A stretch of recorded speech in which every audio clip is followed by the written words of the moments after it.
Hello students, welcome to Mohit Bansal classes. Students, आज हम start कर रहे हैं एक बहुत ही इम्पोर्टेंट चैप्टर, बहुत ही इंटरेस्टिंग चैप्टर जिसका नाम है कॉरपोरेट गवर्नेंस। स्टूडेंट्स, हम ये चैप्टर पढ़ना स्टार्ट करें उससे पहले कुछ इम्पोर्टेंट बातें जो कि हमें जान लेनी चाहिए ताकि ये चैप्टर का मैक्सिमम आउटपुट रिजल्ट हमें मिल सके। बच्चों, सबसे पहली इंपॉर्टेंट बात, इस चैप्टर का पूरा नाम corporate governance, social responsibility and sustainability, ये इस चैप्टर का पूरा नाम है। पर हम इस चैप्टर को दो पार्ट्स में डिवाइड करके पढ़ेंगे, मतलब हम इसके दो चैप्टर बनाकर पढ़ेंगे। पहला चैप्टर है कॉरपोरेट गवर्नेंस जो कि आज हम पढ़ेंगे, और फिर उसके बाद नेक्स्ट चैप्टर होगा सोशल रेस्पॉन्सिबिलिटी एंड सस्टेनेबिलिटी जो कि हम बाद में पढ़ेंगे। दूसरी मोस्ट इंपॉर्टेंट बात, बच्चों, ये जो चैप्टर हम पढ़ रहे हैं इसके अंदर आपके स्टडी मटेरियल के सभी टॉपिक्स कवर हैं। उसके अलावा बहुत सारे ऐसे टॉपिक्स जो कि आपके स्टडी मटेरियल का पार्ट नहीं है लेकिन एग्जाम में पूछे जाते हैं, वो भी हम अपने इस चैप्टर के अंदर कवर करते हुए चलेंगे। बच्चों, तीसरी और मोस्ट इंपॉर्टेंट बात, जैसे ही हम कोई भी टॉपिक पढ़ेंगे तो उस टॉपिक से रिलेटेड प्रीवियस ईयर में जितने भी क्वेश्चंस आ चुके हैं ऑन द स्पॉट, हाथ की हाथ हम सॉल्व कर लेंगे, जैसा कि हम नॉर्मली अपने सभी चैप्टर्स को पढ़ते हैं, ताकि आपको कॉन्सेप्ट, हमने जब टॉपिक पढ़ा तो कॉन्सेप्ट क्लियर हुआ और प्रीवियस ईयर के क्वेश्चन से आपको पता लगा कि आखिर इस टॉपिक से एग्जाम में क्वेश्चन कैसे आते हैं या आ चुके हैं। बच्चों, एक और इंपॉर्टेंट बात है, हम इस चैप्टर के अंदर बहुत सारे एग्जाम्पल्स और स्टोरी कहानियां सुनेंगे ताकि हमें चीजें बहुत आराम से समझ में आ सके। लर्न आपको बाय डिफॉल्ट अपने आप हो जाएगी, आपको रटना नहीं है। मैं जितनी भी एग्जाम्पल और स्टोरीज आपको बताऊंगा वो सभी के सभी हमारी बुक के अंदर ऑलरेडी लिखे हुए हैं, तो आप लोगों को अलग से लिखने में अपना टाइम वेस्ट नहीं करना है, क्योंकि एक एक चीज मैंने अपनी बुक के अंदर क्लियरली लिखी हुई है। हर एग्जाम्पल, कंटेंट, सब कुछ आपको बस मेरी बातें ध्यान से सुननी है और आपको चैप्टर बड़े प्यार से और आराम से समझ में आ जाएगा। अब हम शुरू करते हैं। अब देखिए बच्चों, सबसे पहला क्वेश्चन जो आता है वो है कि सर, आखिर कॉरपोरेट गवर्नेंस होता क्या है। आप हमें चैप्टर पढ़ा रहे हो कॉरपोरेट गवर्नेंस, आखिर कॉरपोरेट गवर्नेंस होता क्या है, इसका मीनिंग क्या होता है, हम ये चैप्टर क्यों पढ़ते हैं। तो बच्चों, ये सभी चीजें समझाने के लिए, इंट्रोडक्शन समझाने के लिए मैं आप लोगों को एक कहानी सुनाना चाहूंगा। बच्चों, ये कहानी है दो लोगों के बीच में, जिसमें से एक कहानी का कैरेक्टर है बसंती और दूसरे कैरेक्टर हैं गब्बर। इन दोनों के बीच की कहानी है। बसंती और गब्बर की कहानी आप बड़े प्यार से सुनिएगा, आपको क्रिस्टल क्लियर हो जाएगा कॉर्पोरेट गवर्नेंस क्या है, हमें ये क्यों पढ़ना है, इसके अंदर क्या पढ़ना है, सब कुछ।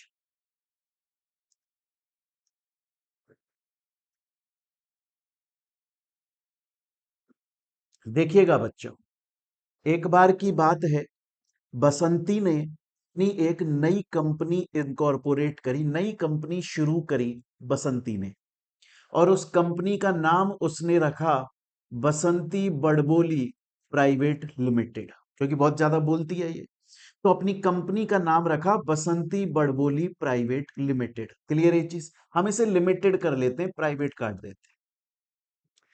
अब गब्बर गब्बर को जब ये पता लगा कि यार बसंती ने एक नई कंपनी शुरू करी है, तो गब्बर बसंती के पास में गया और जाकर बोला, बसंती, तुम्हारी कंपनी कैसी चल रही है, तुमने नई कंपनी स्टार्ट करी है मैंने सुना है, तो कैसी चल रही है तुम्हारी कंपनी। तब बसंती बोली, बड़े ध्यान से सुनिएगा, बसंती बोली, गब्बर चाचा, मैं चाहती हूं कि मेरी जो कंपनी है ना, उस कंपनी के अंदर सब कुछ परफेक्ट हो।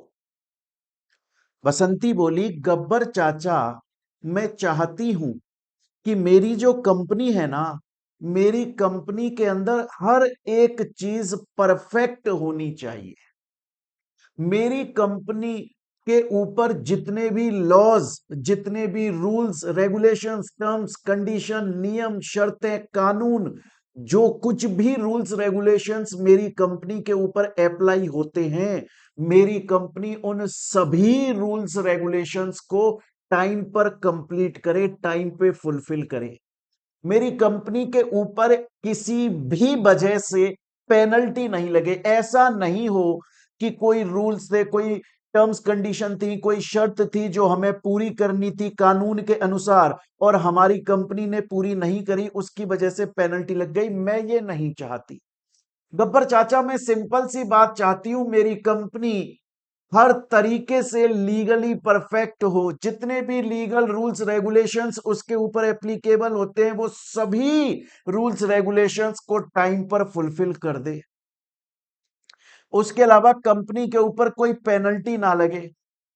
अगर कोई कानून ये बोलता है कि भैया कंपनी को इस मौके पर, इस पॉइंट ऑफ टाइम पे अपने बारे में ये चीजें डिस्क्लोज करनी होती है, अपनी एनुअल रिटर्न फाइल करनी होती है, अपने डायरेक्टर की रिपोर्ट फाइल करनी होती है, जो भी कुछ डिस्क्लोजर देना है, मेरी कंपनी टाइम पे सभी डिस्क्लोजर दे दे, कहीं भी डिफॉल्ट में ना आ जाए। मेरी कंपनी जो भी इंफॉर्मेशन किसी को दे, पब्लिक को दे, अपने शेयर होल्डर्स मेंबर्स को दे, गवर्नमेंट को दे, किसी को भी कंपनी अपने बारे में इंफॉर्मेशन दे, एकदम करेक्ट इंफॉर्मेशन दे। कहीं भी कोई भी झूठी बात नहीं हो, सब कुछ ट्रू मैनर में सच्ची तरीके से दिया जाए, और हमारी कंपनी के ऊपर पब्लिक का, इन्वेस्टर का ट्रस्ट बढ़े, भरोसा बढ़े, ताकि वो लोग हमारी कंपनी में ज्यादा से ज्यादा इन्वेस्ट करें। हमारी कंपनी के ऊपर हमारे खुद कंपनी के मेंबर्स का, शेयर होल्डर्स का, बाहर नॉर्मल पब्लिक का, गवर्नमेंट का, बैंक्स, फाइनेंशियल इंस्टीट्यूशन का, सबका भरोसा बने कि यार ये कंपनी बहुत, बसंती की कंपनी बहुत बढ़िया है, सभी रूल्स रेगुलेशंस को टाइम पर फुलफिल करती है, इसके ऊपर कोई पेनल्टी नहीं लगती, जो भी डिस्क्लोजर देना है टाइम पर डिस्क्लोजर देती है, हर तरीके से कंपनी परफेक्ट है। गब्बर चाचा, मैं चाहती हूं कि मेरी कंपनी हर तरीके से परफेक्ट हो जाए, लेकिन ऐसा होगा कैसे? मेरे को ये नहीं समझ में आ रहा है गब्बर चाचा। तो गब्बर बोले कि बसंती बेटा, अगर तुम चाहती हो कि तुम्हारी कंपनी में सब कुछ सही हो, लीगली परफेक्ट हो, कोई भी रूल रेगुलेशन ब्रीच ना हो, सबको तुम टाइम पे फुलफिल कर दो, तो उसके लिए जरूरी है कि तुम कॉरपोरेट गवर्नेंस को फॉलो करने लग जाओ। अगर तुम चाहते हो बसंती कि तुम्हारी कंपनी बसंती बड़बोली लिमिटेड सभी रूल्स रेगुलेशंस को टाइम पर फुलफिल करे, हर तरीके से लीगली परफेक्ट हो जाए, पब्लिक का, बैंक का, फाइनेंशियल इंस्टीट्यूशन का, सेंट्रल गवर्नमेंट का, इस पूरी दुनिया का उसके ऊपर भरोसा, ट्रस्ट बढ़ जाए, तो एक काम कर लो, कॉरपोरेट गवर्नेंस को फुलफिल कर लो। बसंती बोली, गब्बर चाचा, गब्बर चाचा, ये कॉरपोरेट गवर्नेंस आखिर होता क्या है, जरा ये तो समझाओ। तो अब गब्बर सिंह समझाने वाला है कि कॉरपोरेट गवर्नेंस क्या होता है, और हमारे लिए यही इंपॉर्टेंट बात है। और बच्चों, अब मैं जो बताने वाला हूं कॉरपोरेट गवर्नेंस क्या होता है, इसको बहुत ध्यान से सुनिएगा, क्योंकि इसके ऊपर, सिर्फ इसके ऊपर कि कॉरपोरेट गवर्नेंस क्या होता है, प्रीवियस अटेम्प्ट्स में 9 बार क्वेश्चन आ चुका है, जो कि मैं सॉल्व करवाऊंगा। ध्यान से सुनिएगा। गब्बर चाचा बोल रहे हैं, बसंती, ये कॉरपोरेट गवर्नेंस जो है ना, एक्चुअली में ये कुछ रूल्स होते हैं, एक्चुअली में ये कुछ रेगुलेशन होती हैं, एक्चुअली में ये कुछ टर्म्स एंड कंडीशंस होती हैं, एक्चुअली में ये कुछ नियम और शर्तें होती हैं। एक्चुअली में कॉरपोरेट गवर्नेंस एक तरह का लॉ, कानून है, जिसके अंदर कुछ रूल्स रेगुलेशंस टर्म्स कंडीशंस लिखी हुई हैं, और अगर वो उन रूल्स रेगुलेशन टर्म्स कंडीशन को फुलफिल कर लिया जाए तो फिर कंपनी का उद्धार हो जाता है, फिर वो कंपनी हर तरीके से लीगली परफेक्ट हो जाती है। क्योंकि कॉरपोरेट गवर्नेंस के अंदर जो लीगल रूल्स रेगुलेशंस लिखे हुए हैं ना बसंती, हम उनको बेस्ट मैनेजमेंट प्रैक्टिस बोलते हैं। क्या बोलते हैं? Best management practice. क्यों बोलते हैं इनको बेस्ट मैनेजमेंट प्रैक्टिस? क्योंकि बसंती, कॉरपोरेट गवर्नेंस के अंदर जो लीगल रूल्स रेगुलेशंस है ना, वो इंडिया की सभी कंपनीज के ऊपर एप्लीकेबल होते हैं। और इंडिया की अगर कंपनी, सभी कंपनीज उन रूल्स रेगुलेशन को फॉलो करने लग जाए तो इंडिया की सभी कंपनीज लीगली परफेक्ट हो जाएंगी। अब सोचो कि यार, ऐसे रूल्स रेगुलेशन जो कि सिर्फ किसी एक या दो या पांच या 10 या 15, 100, 200 कंपनीज को नहीं, बल्कि भारत की सभी कंपनीज को लीगली परफेक्ट बना सकते हैं। ऐसे नियम शर्तों को बनाने में कितना दिमाग लगा होगा, कितने एक्सपीरियंस्ड लोग होंगे जिन्होंने ऐसे रूल्स रेगुलेशन बनाए जो कि भारत की सभी कंपनीज के ऊपर एप्लीकेबल हो जाएं। कंपनीज कितनी अलग अलग तरह की होती हैं, अलग अलग तरह के काम करती हैं, फिर ऐसे रूल्स रेगुलेशन बनाए गए जो कि भारत की सभी कंपनीज के ऊपर एप्लीकेबल हो जाएं। इसीलिए तो इन्हें बेस्ट मैनेजमेंट प्रैक्टिस बोला जाता है। आपके और हमारे जैसे लोगों ने नियम शर्तें नहीं बनाई, आप और हमारे जैसे लोग बनाते तो शायद एक ही कंपनी के कैरेक्टरिस्टिक को ध्यान में रख के बनाते। ये तो उन लोगों ने बनाया है जिन्होंने सोचा कि कोई भी कंपनी इसके अप्लाई कर ले, हर कंपनी को फायदा ही होगा। तो गब्बर बोले कि बसंती बेटी, ये कॉरपोरेट गवर्नेंस एक तरह का लॉ है, कानून है। इसके अंदर कुछ रूल्स रेगुलेशंस टर्म्स कंडीशंस नियम शर्तें लिखी हुई हैं, और इन कॉरपोरेट गवर्नेंस को बेस्ट मैनेजमेंट प्रैक्टिस बोला जाता है। और इसको बेस्ट मैनेजमेंट प्रैक्टिस इसलिए बोला जाता है क्योंकि इसके अंदर जो रूल्स रेगुलेशन है वो इंडिया की सभी कंपनीज के लिए परफेक्ट बैठते हैं। अब बात ये आती है कि आखिर कॉरपोरेट गवर्नेंस के अंदर जो रूल्स रेगुलेशन है वो बोलते क्या है।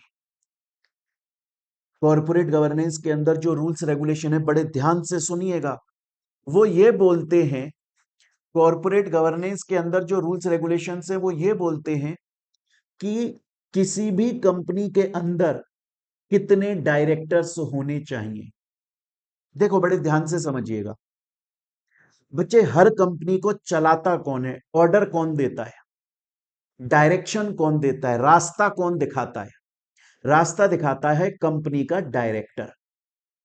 अब कंपनी में कितने डायरेक्टर्स होने चाहिए, 1, 2, 5, 10, 15? कॉरपोरेट गवर्नेंस बताता है कि अगर कोई भी कंपनी बेस्ट तरीके से काम करना चाहती है तो इतने डायरेक्टर्स उस कंपनी में होने चाहिए, मजा आ जाएगा। दूसरी बात, बच्चों देखो, मैंने डायरेक्टर चैप्टर में भी आपको बताया था, कंपनी के अंदर तरह तरह के डायरेक्टर्स होते हैं। उनमें से एक डायरेक्टर होता है एग्जीक्यूटिव डायरेक्टर। उनमें से एक डायरेक्टर होता है एग्जीक्यूटिव डायरेक्टर।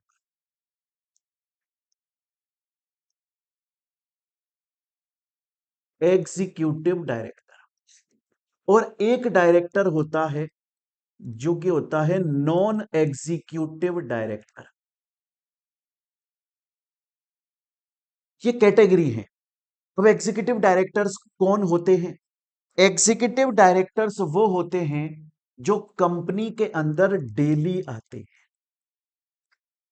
एग्जीक्यूटिव डायरेक्टर्स वो होते हैं जो कंपनी के अंदर डेली आते हैं, लगातार रोज आते हैं। कंपनी का रूटीन अफेयर्स, कंपनी में जो नॉर्मली काम चल रहे हैं डेली, उन सब से वो एंगेज्ड होते हैं, उन्हें पता होता है कंपनी में क्या चल रहा है, किसका क्या मैटर है, और वो सभी लोगों को आपस में जानते हैं क्योंकि वो कंपनी में डेली आते हैं। और कुछ नॉन एग्जीक्यूटिव डायरेक्टर्स होते हैं, वो डायरेक्टर्स होते हैं जो कंपनी में डेली नहीं आते, जो कंपनी के रूटीन अफेयर्स से एंगेज्ड नहीं होते क्योंकि वो डेली नहीं आते। ये लोग बहुत एक्सपीरियंस्ड लोग होते हैं, इनके पास में पैसा बहुत होता है, पावर बहुत होती है। इनका नॉर्मली कंपनी के अंदर काम तब आता है जब कंपनी किसी क्रिटिकल सिचुएशन में फंस जाती है। तब कंपनी इनसे पूछती है कि भैया कैसे इस क्रिटिकल सिचुएशन से निकला जाए। तुम एक्सपीरियंस्ड हो, तुम बहुत सारी कंपनीज के बहुत सालों से डायरेक्टर हो, तुम्हें पता होगा ऐसी सिचुएशन में कैसे निकला जाता है। तुम हमारी टीम के, हमारी कंपनी के सचिन तेंदुलकर हो, तुम्हें पता है मैच कैसे जिताया जाएगा। बहुत एक्सपीरियंस्ड होते हैं। अब किसी भी कंपनी के अंदर सिर्फ एग्जीक्यूटिव डायरेक्टर्स अगर हो गए तो भी काम नहीं चलेगा, क्योंकि एग्जीक्यूटिव डायरेक्टर डेली आ रहा है। अब सपोज करो कंपनी में कोई मैटर फंसा, कोई फ्रॉड का बात आई, तो वो हो सकता है एग्जीक्यूटिव डायरेक्टर उस इंसान को जानता हो जिसने फ्रॉड किया है, क्योंकि एग्जीक्यूटिव डायरेक्टर डेली आता है। और क्योंकि वो इस इंसान को जानता है जिसने फ्रॉड किया है, शायद वो कंपनी में सच ना बोल पाए एग्जीक्यूटिव डायरेक्टर, क्योंकि वो जानता है, उसका एक रिलेशन बन गया है। हो सकता है कि वो उसके फेवर में झूठ बोल दे और फ्रॉड को छुपा जाए, तो बहुत लोगों का लॉस हो जाएगा, शेयर होल्डर्स का। इसलिए नॉन एग्जीक्यूटिव डायरेक्टर्स का होना जरूरी है कंपनी में, क्योंकि वो डेली नहीं आते, वो किसी को जानते नहीं है, उनका किसी से रिलेशन नहीं है, वो जो भी बोलेंगे सच बोलेंगे। और एग्जीक्यूटिव डायरेक्टर का होना भी जरूरी है कंपनी में, क्योंकि कोई तो ऐसा हो जो डेली आए और रूटीन अफेयर्स को देखे। अगर कोई ऐसा होगा ही नहीं तो फिर कंपनी काम कैसे करेगी। तो कंपनी के अंदर एग्जीक्यूटिव डायरेक्टर्स भी होने चाहिए, नॉन एग्जीक्यूटिव डायरेक्टर भी होने चाहिए, इंडिपेंडेंट डायरेक्टर भी होनी चाहिए, विमेन डायरेक्टर भी होनी चाहिए, ताकि आज सपोज करो कंपनी के अंदर कुछ फीमेल्स, महिलाएं हैं, और उनके साथ में कुछ गलत व्यवहार हो रहा है, किसी भी सेंस में उनसे कुछ गलत हुआ, हो सकता है कि वो किसी मेल को, किसी मेन डायरेक्टर को बताने में सहज ना हो, कंफर्टेबल ना हो। पर अगर कोई विमेन डायरेक्टर होगी तो वो उसके पास में आके बता पाएंगे हमारे साथ में फलाना आदमी ऐसे ऐसे गलत काम करता है, आप प्लीज उसे रोकिए, कंपनी से निकालिए। विमेन डायरेक्टर होनी जरूरी है ताकि वो उन महिलाओं की प्रॉब्लम्स को समझ पाए, उनकी बातों को रख पाए।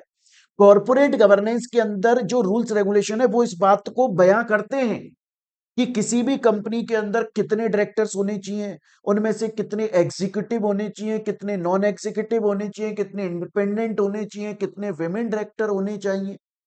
ये सब कुछ कॉर्पोरेट गवर्नेंस के रूल्स रेगुलेशन में लिखा है, तभी तो उसको बेस्ट मैनेजमेंट प्रैक्टिस बोला जाता है। उसके अलावा और क्या क्या लिखा है? कंपनी के अंदर ऑडिट कमेटी होनी चाहिए। ऑडिट कमेटी क्यों? हालांकि हम चैप्टर में आगे डिटेल में पढ़ेंगे, फिर भी ऑडिट कमेटी इसलिए ताकि कंपनी के जो अकाउंट्स बनाए गए वो सही बने कि नहीं बने, उसको दोबारा से चेक करना, इसलिए ऑडिट कमेटी होनी चाहिए। नॉमिनेशन एंड रेम्युनरेशन कमेटी होनी चाहिए। अब सोचो, अगर मैं किसी कंपनी का डायरेक्टर बन जाऊं और मैं अपनी सैलरी और बाकी डायरेक्टर की सैलरी डिसाइड करूं, तो मैं पूरा पैसा मेरे ही घर ले जाऊंगा। अगर आज मुझे डायरेक्टर बना दिया जाए किसी कंपनी का और मेरे को बोला जाए तुम ही सब कुछ डिसाइड कर लो, सैलरी कितनी उठाओगे ये भी तुम ही डिसाइड कर लो, मैं पूरी सैलरी ले जाऊंगा। इसलिए कंपनी, कॉर्पोरेट गवर्नेंस बोलता है कंपनी में कमिटी होनी चाहिए, जिसके अंदर कुछ लोग बैठे होने चाहिए, जिनका काम होगा कि कौन सा डायरेक्टर कितना क्वालिफाइड है, कितना डेडिकेशन के साथ काम कर रहा है, उस हिसाब से उसको सैलरी मिले, उनकी सैलरी डिसाइड करना। उसके अलावा कंपनी के अंदर एक और कमिटी होनी चाहिए, investor grievance redressal committee. Grievance शब्द का मतलब होता है प्रॉब्लम्स, और रिड्रेसल का मतलब होता है उन्हें सॉल्व करना। बोला कंपनी के अंदर जो इन्वेस्टर्स है ना कंपनी के, उनकी समस्याएं आती हैं, इन्वेस्टर अपनी प्रॉब्लम बताता है, कंपनी के अंदर कमिटी होनी चाहिए जो ये देखेगी, एक्सक्लूसिवली उसका काम होगा कि कंपनी के किस इन्वेस्टर की क्या प्रॉब्लम आई, मैं उसे सॉल्व कर दूं।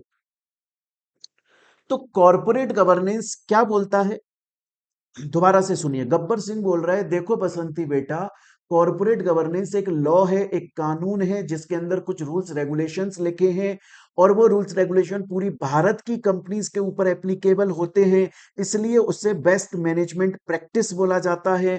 कॉरपोरेट गवर्नेंस के रूल्स रेगुलेशन हमें बताते हैं कि कंपनी के अंदर कितने डायरेक्टर्स होने चाहिए, उनमें से कितने एग्जीक्यूटिव, कितने नॉन एग्जीक्यूटिव, कितने इंडिपेंडेंट, कितने विमेन डायरेक्टर होने चाहिए, कंपनी के अंदर ऑडिट कमिटी होनी चाहिए, कंपनी के अंदर नॉमिनेशन एंड रेम्युनरेशन कमिटी होनी चाहिए, कंपनी के अंदर इन्वेस्टर ग्रीवेंस रिड्रेसल कमिटी होनी चाहिए, और कंपनी के बोर्ड ऑफ डायरेक्टर्स को एक साल में कम से कम कितनी बार मिलना चाहिए। आप समझो, देखो, एग्जीक्यूटिव डायरेक्टर भले ही कंपनी में डेली आ रहा है, नॉन एग्जीक्यूटिव तो डेली नहीं आ रहा है, इंडिपेंडेंट डायरेक्टर तो डेली नहीं आ रहा है। अब ये डायरेक्टर्स का काम क्या है, डायरेक्शन देना काम है, वो तो है, कंपनी जिस ऑब्जेक्ट, जिस पर्पस के, जिस उद्देश्य के लिए बनाई गई, उसे अचीव करवा देना भी डायरेक्टर का काम है। अब ये डायरेक्टर अगर अलग अलग रहेंगे, नॉन एग्जीक्यूटिव डायरेक्टर अपने घर पे बैठे हैं या दूसरी कंपनी में बैठे हैं, इंडिपेंडेंट डायरेक्टर दूसरी कंपनी में बैठे हैं, और ये आपस में मिल नहीं रहे हैं, तो फिर ये कंपनी की बेहतरी के लिए, कंपनी के बेटरमेंट के लिए कैसे डिस्कशन कर पाएंगे, कैसे डिसीजन ले पाएंगे। भाई आज आप सोचो, अगर आप क्रिकेट की टीम के अंदर हो और वो टीम के लोग आपस में बातचीत ही नहीं कर रहे हैं, प्लानिंग नहीं कर रहे हैं कि कौन बॉलिंग करेगा, कौन बैटिंग करेगा, तो फिर वो टीम जीतेगी कैसे। तो कंपनी के बोर्ड ऑफ डायरेक्टर्स को एक साल में कम से कम कितनी बार मीटिंग करनी चाहिए ताकि वो कंपनी के बेटरमेंट के लिए डिस्कशन कर सकें, कॉर्पोरेट गवर्नेंस ये भी बताता है।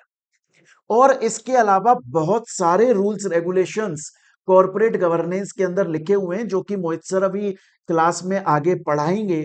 पर इतना समझ लो, कॉरपोरेट गवर्नेंस के हर रूल रेगुलेशन का मेन इंटेंशन होता है कंपनी का फायदा करना, कंपनी के लोगों का फायदा करना, कब बाहर नॉर्मल पब्लिक का फायदा करना, सभी रूल्स रेगुलेशंस को टाइम पे फुलफिल करवा देना। तो बसंती को अभी तक क्या समझ में आया, बसंती को अभी तक यह समझ में आया कि अगर मुझे कॉरपोरेट गवर्ने अगर मुझे कंपनी को परफेक्ट बनाना है, अगर मुझे मेरी कंपनी के सभी रूल्स रेगुलेशन टाइम पर फुलफिल करने हैं, अगर मुझे मेरी कंपनी के ऊपर कोई भी पेनल्टी नहीं लगवानी, तो भैया कॉरपोरेट गवर्नेंस को फुलफिल कर लो। ये क्या होता है, गब्बर चाचा ने बताया, कॉरपोरेट गवर्नेंस एक कानून है जिसके अंदर रूल्स रेगुलेशन टर्म्स कंडीशन नियम शर्तें लिखी हुई हैं, ये बेस्ट मैनेजमेंट प्रैक्टिसेस के द्वारा बनाए गए हैं, इनका मेन इंटेंशन होता है कंपनी के सभी रूल्स रेगुलेशन को टाइम पे फुलफिल करवाना, कंपनी का फायदा करना, कंपनी के लोगों का फायदा करना, बाहर पब्लिक का फायदा करना। इनके अंदर बहुत सारे रूल्स रेगुलेशंस होते हैं, जैसे कंपनी में कितने डायरेक्टर होने चाहिए, उनमें से कितने एग्जीक्यूटिव, कितने नॉन एग्जीक्यूटिव होने चाहिए, कितने इंडिपेंडेंट, कितने विमेन होने चाहिए, कंपनी में audit committee, nomination remuneration committee, investor grievance redressal committee, ये सब होनी चाहिए। बसंती को यहां तक की बात समझ में आ गई मेरे प्यारे स्टूडेंट्स। तो फिर बसंती बोली गब्बर चाचा, ये जो कॉरपोरेट गवर्नेंस के रूल्स होते हैं जो आपने मुझे पढ़ाए, क्या ये सभी कंपनीज के ऊपर एप्लीकेबल होते हैं? क्या इंडिया की, भारत की, हिंदुस्तान की सभी कंपनीज को कॉरपोरेट गवर्नेंस के रूल्स रेगुलेशन फुलफिल करना कंपलसरी है, जरूरी है, मैंडेटरी है? तो गब्बर चाचा बोले कि सुन बसंती, सुन बेटी, सजेशन ये दिया जाता है कि सभी कंपनीज कॉरपोरेट गवर्नेंस को फॉलो करें क्योंकि उनका फायदा ही होगा। हालांकि सभी कंपनीज को कॉरपोरेट गवर्नेंस फुलफिल करना कंपलसरी नहीं है, मैंडेटरी नहीं है, ऐसा नहीं है कि भारत की, इंडिया की सभी कंपनीज को कॉर्पोरेट गवर्नेंस फुलफिल करना पड़ेगा, नहीं तो उन पे पेनल्टी लग जाएगी। ऐसा नहीं है, ऐसा नहीं है। कुछ कंपनीज हैं जिनके ऊपर कॉर्पोरेट गवर्नेंस फुलफिल करना कंपलसरी है, सब पे कंपलसरी नहीं है। हाँ, सबको सजेशन दिया जाता है कि फुलफिल कर लो, बढ़िया ही होगा, फायदा ही होगा। लेकिन ऐसा नहीं है कि कॉर्पोरेट गवर्नेंस सभी कंपनीज को फुलफिल करना कंपलसरी है। तो बसंती बोली, चाचा फिर कौन सी कंपनीज हैं जिनको कॉर्पोरेट गवर्नेंस फुलफिल करना कंपलसरी है? बोली लिस्टेड कंपनीज। लिस्टेड कंपनीज को कॉर्पोरेट गवर्नेंस के सभी रूल्स रेगुलेशन फुलफिल करना कंपलसरी है, नहीं तो पेनल्टी लगेगी।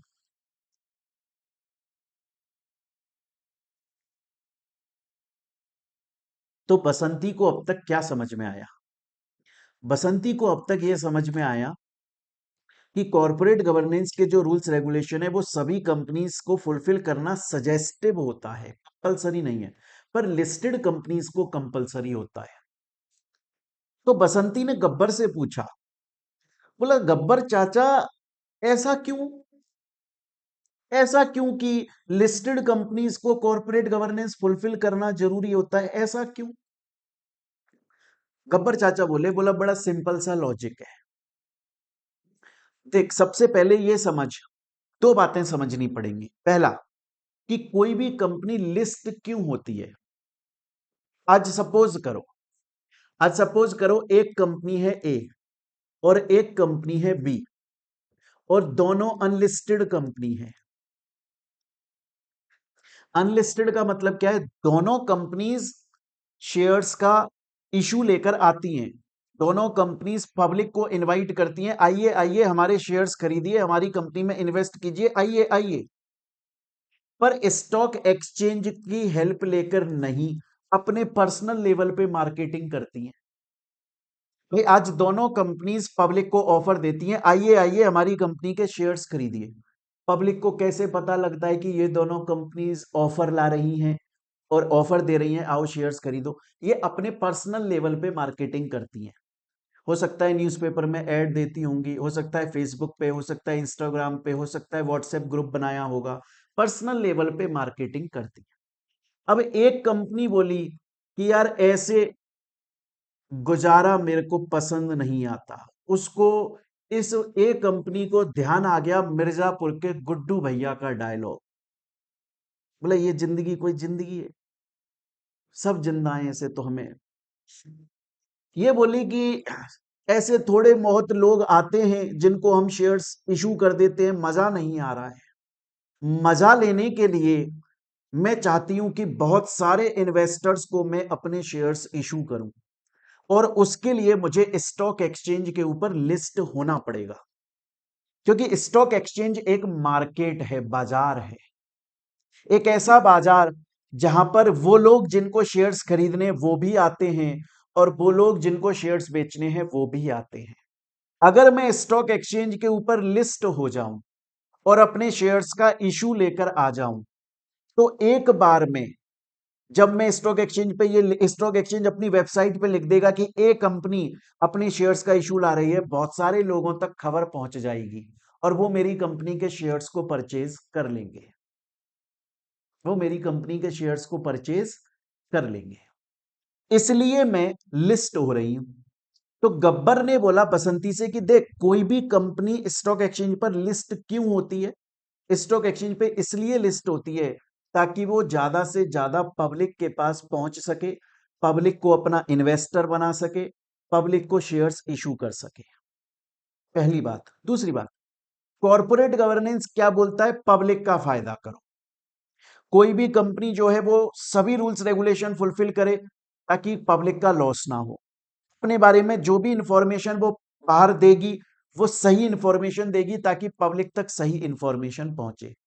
लिस्टेड कंपनीज के अंदर सबसे ज्यादा पब्लिक इन्वॉल्व है, इसलिए लिस्टेड कंपनीज को कंपलसरी किया कि आपको कॉर्पोरेट गवर्नेंस फुलफिल करना पड़ेगा, क्योंकि कॉर्पोरेट गवर्नेंस का मेन इंटेंशन पब्लिक का बेनिफिट करना है।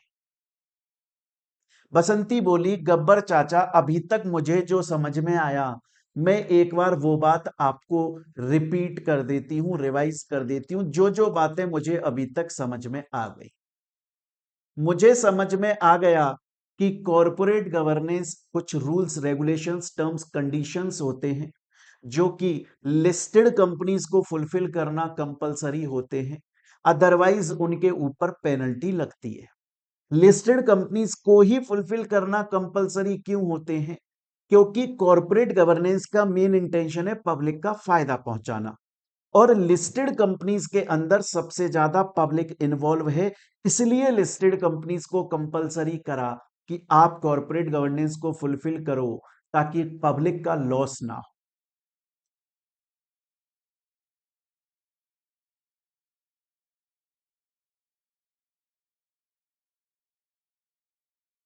तो मेरे प्यारे स्टूडेंट्स, बसंती को यहां तक की बात समझ में आ चुकी है।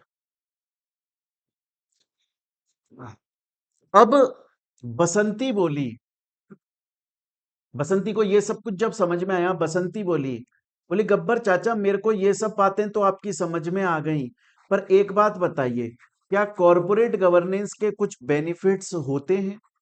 गब्बर बोले, बोले यार बसंती तुमने कैसी बात कर दी। बच्चों ये स्टोरी जो सुन रहा हूं ना मैं, इसको बड़े ध्यान से सुनिएगा। जब ये स्टोरी हमारी खत्म होगी, आपका इस चैप्टर का बहुत सारा पार्ट खत्म हो चुका होगा। ये स्टोरी अभी 20-25 मिनट की और बची है। जैसे ही हम इसको खत्म करेंगे, आप बोलोगे सर हमें कॉर्पोरेट गवर्नेंस का 25% पोर्शन समझ में आ गया, क्लियर हो गया, याद हो गया। आप बोलो तो आप हटो यहां से, हम बैठ के पढ़ा देंगे। बसंती बोली, गब्बर चाचा ये कॉर्पोरेट गवर्नेंस के कुछ बेनिफिट्स भी होते हैं क्या? गब्बर बोले, अरे बसंती पागलों जैसी बात ना किया कर, बहुत बेनिफिट होते हैं। कॉर्पोरेट गवर्नेंस के बहुत बेनिफिट्स होते हैं, और सुन, बेनिफिट्स सिर्फ उस कंपनी को नहीं होते जो कंपनी कॉर्पोरेट गवर्नेंस फॉलो कर रही है। सिर्फ उसको नहीं, कंपनी को तो बेनिफिट होंगे ही होंगे जो कॉर्पोरेट गवर्नेंस फॉलो कर रही है, उसके अलावा गवर्नमेंट को भी फायदा होता है, बाहर की पब्लिक को भी फायदा होता है, बैंक्स और फाइनेंशियल इंस्टीट्यूशंस को भी फायदा होता है। सिर्फ उस कंपनी को फायदा नहीं होता, बल्कि उसके अलावा गवर्नमेंट को भी फायदा होता है, बैंक्स, फाइनेंशियल इंस्टीट्यूशंस को भी फायदा होता है, बाहर पब्लिक को भी फायदा होता है। बसंती बोली, हैं इतने फायदे होते हैं कॉर्पोरेट गवर्नेंस से? एक एक करके समझाओ, कंपनी को क्या फायदा होता है कॉर्पोरेट गवर्नेंस से? गब्बर जी बोले, बोले यार बसंती देखो, कंपनी टाइम पे रूल्स रेगुलेशन, कॉर्पोरेट गवर्नेंस क्या बोलता है, टाइम पे रूल्स रेगुलेशन फुलफिल करो। कंपनी टाइम पे रूल्स रेगुलेशन फुलफिल कर रही है, इसकी वजह से उसके ऊपर पेनल्टी नहीं लग रही, तो उसकी कॉस्ट बच रही है, कंपनी की खर्चा नहीं हो रहा फालतू का। क्योंकि कंपनी टाइम पे रूल्स रेगुलेशन फुलफिल कर रही है, तो उसके ऊपर भरोसा बढ़ रहा है। किसका? बाहर पब्लिक का। यार ये कंपनी तो बहुत बढ़िया कंपनी है यार, ये कंपनी तो यार कॉर्पोरेट गवर्नेंस को फॉलो करती है, रूल्स रेगुलेशंस को फुलफिल करती है। भाई ये कंपनी इस कंपनी में इन्वेस्ट कर लो, इस कंपनी में इन्वेस्ट कर दो, ये कंपनी रूल्स रेगुलेशंस को फुलफिल करती है, ये कंपनी फ्रॉड नहीं करेगी, इस कंपनी में अगर हमने अपना पैसा इन्वेस्ट करा तो हमें प्रॉफिट जरूर होगा, क्योंकि ये कंपनी रूल्स रेगुलेशंस को फुलफिल करती है। गवर्नमेंट का फायदा होगा। गवर्नमेंट का कैसे फायदा होगा? भाई गवर्नमेंट के ऊपर कितना बर्डन है, इस कंपनी के अंदर जाकर चेकिंग करो कि ये कंपनी रूल्स रेगुलेशन को फुलफिल कर रही है कि नहीं, उसको चेक करो फुलफिल कर रही है कि नहीं। जब गवर्नमेंट को पता चलेगा फलानी जो कंपनी है, बसंती की कंपनी तो यार कॉर्पोरेट गवर्नेंस फॉलो करती है, बसंती की कंपनी के अंदर तुम्हें ज्यादा सर्विलेंस, निगरानी रखने की जरूरत नहीं है, तो कॉर्पोरेट गवर्नेंस को फुलफिल करती है। बैंक्स, फाइनेंशियल इंस्टीट्यूशन का भरोसा बढ़ जाएगा कंपनी के ऊपर। बैंक, फाइनेंशियल इंस्टीट्यूशन बोलेंगे हम इस कंपनी को भाई साहब लोन देने को तैयार है, ये कॉर्पोरेट गवर्नेंस को फॉलो करती है, हमें भरोसा ही है हमारा पैसा वापस कर देगी। देखो, कंपनी रूल्स रेगुलेशन फुलफिल कर रही है, टाइम पे सभी लॉज को फुलफिल कर रही है, कंपनी के ऊपर पेनल्टी नहीं लग रही है, कंपनी के ऊपर इन्वेस्टर्स का, बाहर पब्लिक का, गवर्नमेंट का, बैंक, फाइनेंशियल इंस्टीट्यूशन का भरोसा बढ़ रहा है। ज्यादा से ज्यादा लोग कंपनी के अंदर इन्वेस्टमेंट कर रहे हैं, कंपनी की इनकम बढ़ रही है, कंपनी के शेयर प्राइस बढ़ रही है, इंक्रीज हो रही है, इतने सारे फायदे, गुडविल इंक्रीज हो गई। पब्लिक का क्या फायदा हुआ सर? बसंती बोली, गब्बर चाचा ये तो आपने मुझे बताए फायदे जो कंपनी के हुए, आप ये बताइए बाहर पब्लिक को क्या फायदा हो रहा है? बोला देख, पब्लिक अच्छी कंपनीज के अंदर इन्वेस्टमेंट करने के लिए मर रही है, पर प्रॉब्लम ये है पब्लिक ये डिसीजन ही नहीं ले पा रही, ये पता ही नहीं लगा पा रही पब्लिक कि कौन सी कंपनी बढ़िया है जिसमें इन्वेस्टमेंट करें। अब सोच, ऐसी सिचुएशन में अगर पब्लिक को यह पता लगे कि यार बसंती की कंपनी कॉर्पोरेट गवर्नेंस को फुलफिल करती है, उनको डिसीजन लेने में हेल्प मिलेगी पब्लिक को कि यार इस कंपनी में इन्वेस्टमेंट कर लो, ये तो रूल्स रेगुलेशन फुलफिल करती है। बैंक को फायदा हो रहा है क्योंकि उसका भी भरोसा बढ़ा, वो लोन दे देगी और फायदा यह है कि उसे पता है लोन वापस आएगा। गवर्नमेंट का फायदा है, गवर्नमेंट बोल रही है यार वैसे ही काम की कमी नहीं है भैया, और हमें तो बार बार निगरानी रखनी पड़ती है, इन्वेस्टिगेशन करना पड़ता है कौन सी कंपनी ने लॉ फुलफिल किया नहीं किया। कम से कम भाई धन्य हो बसंती की कंपनी कॉर्पोरेट गवर्नेंस को फॉलो करती है, हमें उस पर निगरानी रखने की जरूरत नहीं है। तो बसंती को अभी तक क्या क्या समझ में आया मेरे प्यारे बच्चों? देखिए बसंती को अभी तक समझ में आया, बसंती को अभी तक समझ में आ गया स्टूडेंट्स कि कॉर्पोरेट गवर्नेंस एक लॉ है, रूल्स हैं, रेगुलेशंस हैं, टर्म्स हैं, कंडीशंस हैं जो कि बेस्ट मैनेजमेंट प्रैक्टिस के द्वारा बनाई गई हैं, जिनका मेन इंटेंशन कंपनी का, इन्वेस्टर का, गवर्नमेंट का, बैंक्स, फाइनेंशियल इंस्टीट्यूशंस का, सबका फायदा करना है। और ये जो कॉर्पोरेट गवर्नेंस है, ऐसा नहीं है इंडिया की सभी कंपनीज को फुलफिल करना कंपलसरी मैंडेटरी है। हाँ सजेशन है, सभी कंपनीज करेंगी तो फायदा होगा, पर कंपलसरी नहीं है। कंपलसरी किसके लिए है? कंपलसरी है सिर्फ लिस्टेड कंपनीज के लिए, क्योंकि उसमें ज्यादातर पब्लिक इन्वॉल्व होती है। बसंती को यह भी समझ में आ गया कॉर्पोरेट गवर्नेंस के बेनिफिट जो कंपनी कॉर्पोरेट गवर्नेंस फॉलो करती है उसको तो होते ही हैं, उसके अलावा पब्लिक को भी होते हैं, गवर्नमेंट को भी होते हैं, बैंक्स, फाइनेंशियल इंस्टीट्यूशंस को भी होते हैं।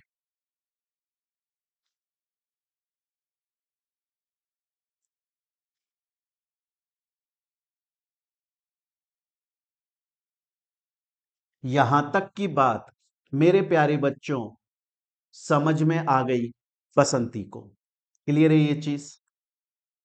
तो बसंती ने फिर क्या पूछा? बहुत ज्यादा इंपॉर्टेंट बात पूछी है बसंती ने। अब जो बात बसंती ने पूछी है उसके ऊपर भी प्रीवियस ईयर में काफी क्वेश्चंस आ चुके हैं जो हम पढ़ेंगे। बसंती बोली,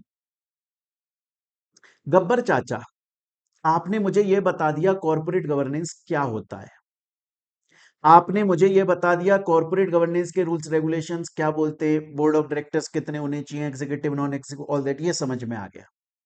ये समझ में आ गया कॉर्पोरेट गवर्नेंस लिस्टेड कंपनीज को फुलफिल करना जरूरी है। ये समझ में आ गया कॉर्पोरेट गवर्नेंस के बहुत सारे बेनिफिट्स हैं जो सबको फायदे पहुंचाते हैं। पर मैंने सुना है, पर मैंने सुना है गब्बर चाचा कि तीन ऐसे पॉइंट हैं, या मैं बोलूं तीन ऐसे फैक्टर्स हैं, या मैं बोलूं तीन ऐसे पिलर्स हैं, या मैं बोलूं तीन ऐसे प्रिंसिपल्स हैं, या मैं बोलूं तीन ऐसे कैरेक्टरिस्टिक्स या फीचर्स हैं। तीन मेन मेन, उनके अलावा और भी हैं बहुत सारे, पर मेन हम बात कर रहे हैं, मेन तीन ऐसे पिलर्स, प्रिंसिपल्स, फीचर्स, कैरेक्टरिस्टिक्स हैं कि अगर किसी कंपनी ने उनको फॉलो कर लिया, मतलब कॉर्पोरेट गवर्नेंस के अंदर बहुत सारे फीचर्स हैं, कॉर्पोरेट गवर्नेंस के अंदर बहुत सारे फीचर्स हैं, पर उन बहुत सारे फीचर्स में से तीन मेन फीचर्स हैं। मैंने ऐसा सुना है गब्बर चाचा, क्या यह बात सही है? गब्बर बोले, हां बसंती बेटा तुमने सही सुना है। कॉर्पोरेट गवर्नेंस के बहुत सारे पिलर्स बोल दो, प्रिंसिपल बोल दो, फीचर्स बोल दो, कैरेक्टरिस्टिक्स बोल दो, एक ही बात है, बहुत सारे हैं। पर उनमें से तीन मेन हैं। अगर किसी कंपनी ने इन तीन को फुलफिल कर लिया, मतलब उसने गुड कॉरपोरेट गवर्नेंस को फॉलो किया है। गुड मतलब बहुत बढ़िया कॉरपोरेट गवर्नेंस को फॉलो किया है, अगर ये तीन मेन पिलर्स उसने फुलफिल कर लिए। बसंती बोली अच्छा अच्छा अच्छा, कौन से हैं वो तीन पिलर्स? बोला बताते हैं, टेंशन लेने का है ही नहीं अपने को। बोला इन तीन पिलर्स को तुम्हें अगर शॉर्ट में याद रखना है ना, तो एक ट्रिक बता रहा हूं। फैट याद रख लेना, फैट, FAT, फैट। एफ से बनता है फेयरनेस, ए से बनता है अकाउंटेबिलिटी, और टी से बनता है ट्रांसपेरेंसी। बोला इनका मीनिंग क्या होता है? बोला बड़ा सिंपल है यार। फेयरनेस का मतलब नहीं पता क्या तेरे को? बोला फेयरनेस का मतलब होता है सही इंटेंशन से काम करना, अनएथिकल प्रैक्टिस नहीं करना, इलीगल काम नहीं करना, फ्रॉड नहीं करना। कॉर्पोरेट गवर्नेंस बोलता है, बोला भैया फेयरनेस होनी चाहिए। जो भी कंपनी कोई भी काम कर रही है, फेयरनेस के साथ करेगी, फेयर एंड लवली के साथ में करेगी, कोई भी दब्बा नहीं छोड़ेगी, कोई फ्रॉड नहीं करेगी, अनएथिकल प्रैक्टिस नहीं करेगी, इलीगल काम नहीं करेगी, फेयरनेस के साथ काम करेगी। बोला ओके ओके, एफ समझ में आता है। ए से क्या होता है? बोला ए का मतलब है अकाउंटेबिलिटी, और अकाउंटेबिलिटी शब्द का मतलब होता है जवाबदेही। आप जो काम कर रहे हो, आप जो एक्शन ले रहे हो, अगर वो सक्सेसफुल हुआ तो उसकी वाहवाही आपको मिलेगी, लेकिन अगर वो सक्सेसफुल नहीं हुआ तो उसका जवाब भी आपको देना पड़ेगा कि क्या हुआ कि वो सक्सेसफुल नहीं हुआ। आंसरेबिलिटी, जवाबदेही, रेस्पॉन्सिबिलिटी, जिम्मेदारी। कंपनी के बोर्ड ऑफ डायरेक्टर्स, कंपनी का CEO, chief executive officer company के लिए जो भी काम कर रहा है, उसके लिए उसे जवाब देना पड़ेगा कि अगर उसने ये एक्शन लिया कंपनी के अंदर, क्यों लिया, क्या सोच थी तुम्हारी उस वक्त जिस वक्त तुमने कंपनी के लिए ये एक्शन लिया। चलो उसका फायदा नहीं मिला, पर ये तो बताओ कि क्या सोच तुम्हारी सही थी जब तुम ये काम कर रहे थे? क्या तुम ये सोच रहे थे कंपनी को फायदा मिलेगा? जवाब दो हम। और टी से आता है ट्रांसपेरेंसी, पारदर्शिता, क्रिस्टल क्लियर। ये पता होना चाहिए, आर पार दिखना चाहिए। भाई कंपनी की पब्लिक ने कंपनी के अंदर पैसा इन्वेस्ट किया है, कम, और ये भरोसा रख के किया है। पब्लिक बोल रही है कि यार देखो मेरे पास इतना सा पैसा है, वो मैं इस कंपनी में इन्वेस्ट कर रही हूं, ये भरोसा रख के कि ये कंपनी इस पैसे को फर्दर किसी अच्छी जगह इन्वेस्ट करेगी, जहां से बहुत सारा प्रॉफिट जनरेट होगा, उसका कुछ हिस्सा मुझे दिया जाएगा। यह जिम्मेदारी है कंपनी की कि वो पब्लिक को बताए टाइम टू टाइम कि हमारी कंपनी में क्या चल रहा है। तुम्हारा पैसा यहां लगा, यहां इन्वेस्ट किया, अब देखो इसका इतना प्रॉफिट आ गया, देखो इसका इतना रिटर्न हम आपको दे रहे हैं, बाकी का बच गया पैसा हम यहां पर यूज।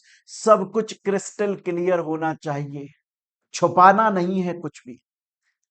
तो गब्बर सिंह बोले बसंती बेटा तुमने सही सुना है। हाँ, कॉर्पोरेट गवर्नेंस के बहुत सारे pillars, principles, features, characteristics, factors होते हैं, पर उनमें से तीन मेन होते हैं। शॉर्ट में उन्हें फैट से याद रख लेना, फेयरनेस, अकाउंटेबिलिटी, ट्रांसपेरेंसी। बसंती बोली समझ में आता है, मेरे को टेंशन लेने का है ही नहीं अपने को। अपन ने समझ लिया भैया कॉर्पोरेट गवर्नेंस क्या है, रूल्स रेगुलेशन टर्म्स कंडीशंस हैं। अपन ने समझ लिया सिर्फ लिस्टेड कंपनीज को फॉलो करना कंपलसरी है। अपन ने समझ लिया कंपनी को भी फायदा होता है, बैंक्स, फाइनेंशियल इंस्टीट्यूशन को भी फायदा होता है, पब्लिक को भी फायदा होता है, गवर्नमेंट को भी फायदा होता है। अपन ने समझ लिया कि कंपनी के बहुत कॉर्पोरेट गवर्नेंस के बहुत सारे फीचर्स हैं, उनमें से तीन मेन फीचर है जिसको फेयरनेस, अकाउंटेबिलिटी, ट्रांसपेरेंसी बोलते हैं। अपन को यहां तक की बात समझ में आती है। आगे बताओ गब्बर चाचा।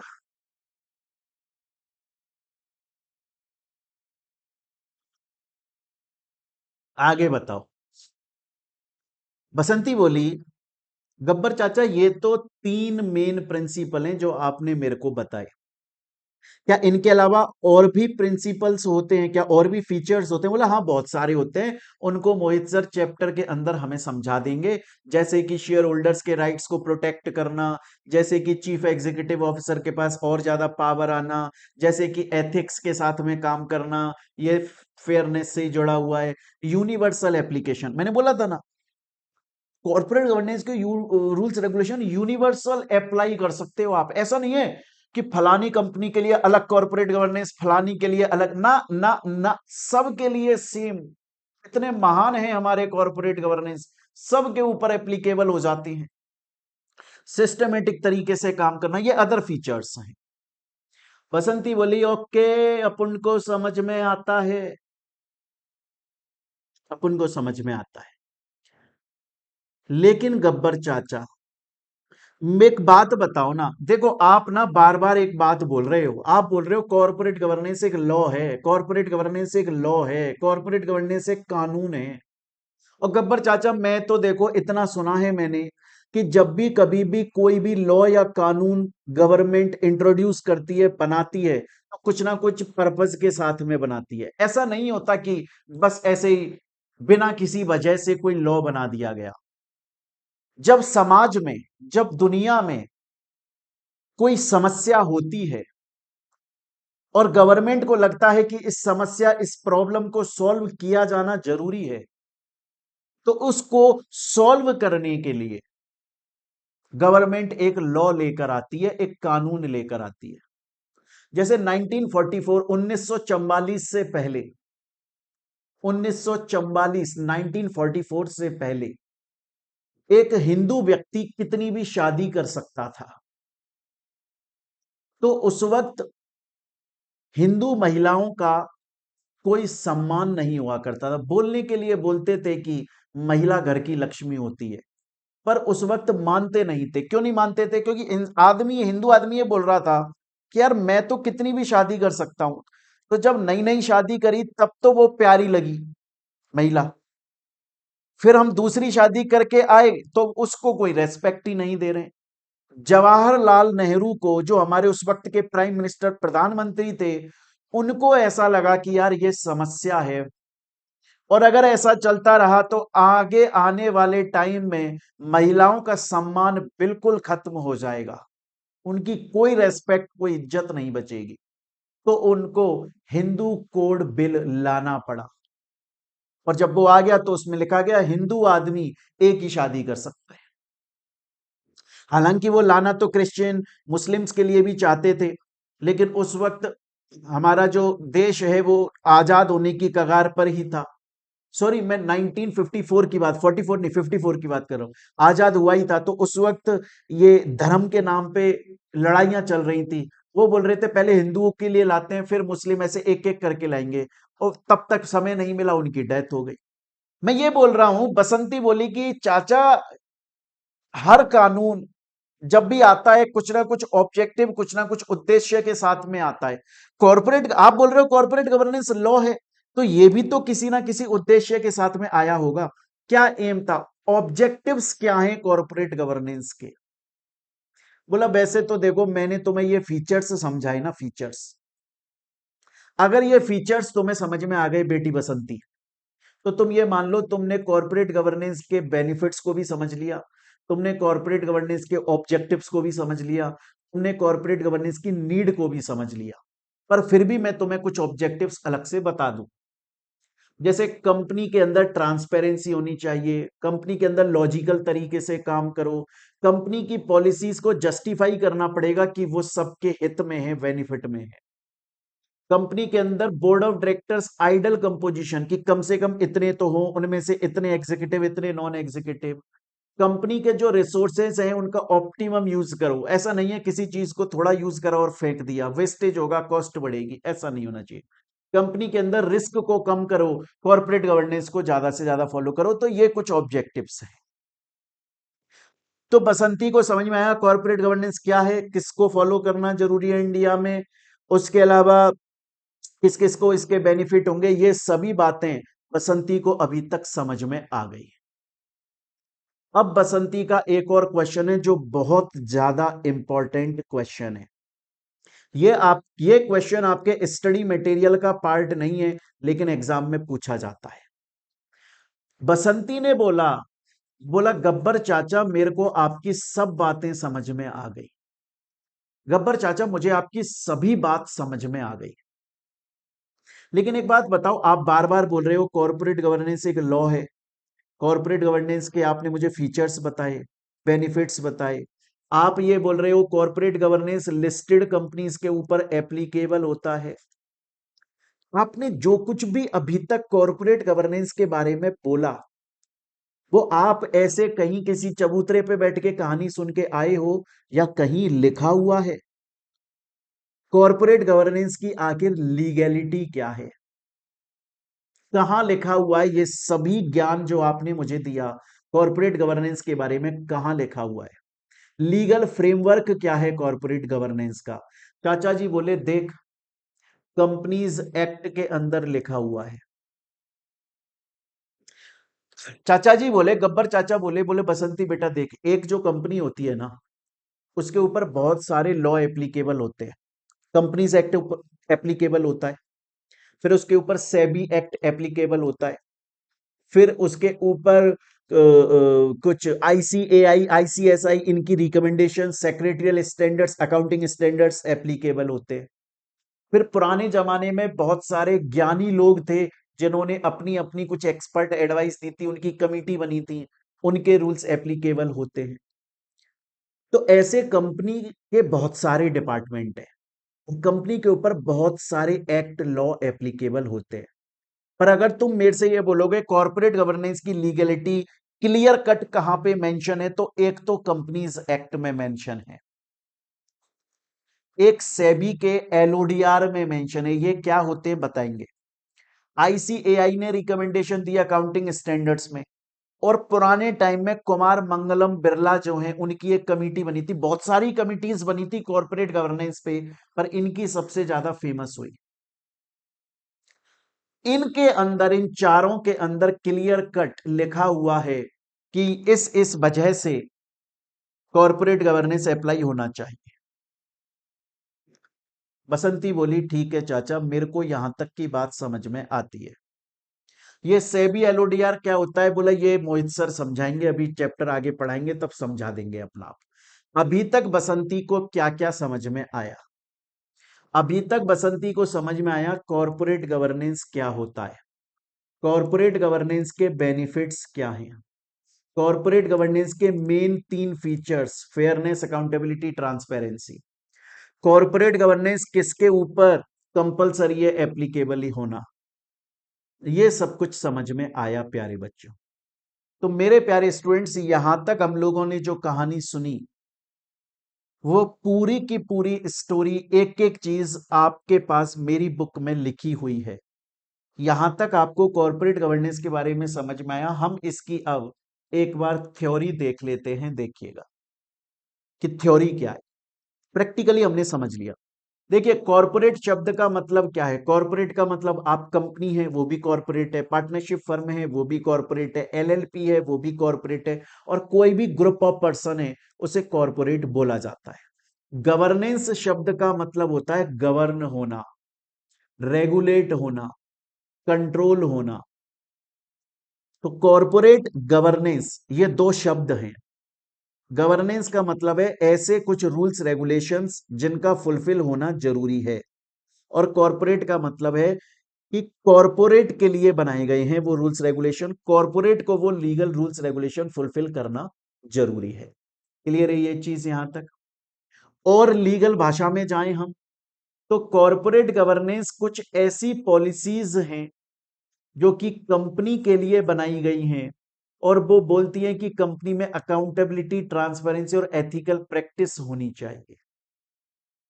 स्टूडेंट बोलता है सर आपने मेरे को मीनिंग समझाया, कॉर्पोरेट गवर्नेंस का समझ में आया, आपने यहां पर थोड़ा बहुत मीनिंग और समझाया, वो भी समझ में आया, पर सर मैंने सुना है हमारे भारत देश के अंदर बहुत ज्ञानी लोग पैदा होते होते हैं भाई, होते हैं, बहुत होते हैं, बहुत ग्रंथ लिखे गए भारत में। तो सर मैंने सुना है कि अलग अलग ज्ञानी लोग अपने अपने हिसाब से कॉरपोरेट गवर्नेंस की कुछ डेफिनेशन बोल के चले गए। हाँ जी, कुछ बोल के चले गए। हालांकि कॉरपोरेट गवर्नेंस का मीनिंग हमें क्लियर हो गया जो आपने मुझे समझाया, पर डेफिनेशन जो लीगल सेंस में बोल कर गए वो कौन कौन थे? बहुत सारे लोग थे।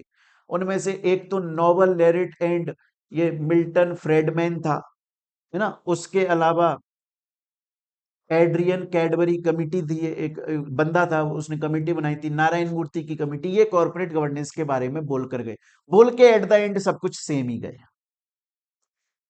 क्लियर है ये चीज यहां तक? स्टूडेंट बोलता है सर मुझे यहां तक की बात समझ में आ गई, पर सर मेरे को आपसे एक प्रॉब्लम है। अब मैंने कहा यार अब क्या प्रॉब्लम है तुमको? बोला सर आपने बोला था कि जब आप हमें कोई टॉपिक पढ़ाओगे तो प्रीवियस ईयर के क्वेश्चन साथ में करवाओगे, तो करवा देते हैं। देखिए हालांकि हमने स्टोरी में एग्जाम्पल में कॉर्पोरेट गवर्नेंस का बहुत सारा पार्ट पढ़ा, पर अब जब हमने थ्योरी स्टार्ट करी पढ़ना, अभी तक हमने सिर्फ इतना सा देखा कॉर्पोरेट गवर्नेंस क्या होता है। और सिर्फ इतनी सी बात से प्रीवियस ईयर में अगर आप देखोगे तो करीबन 8 से 9 क्वेश्चन आ चुके हैं। मैं एक बार ये सभी क्वेश्चन आप लोगों को यहां पर सॉल्व करवा देता हूं।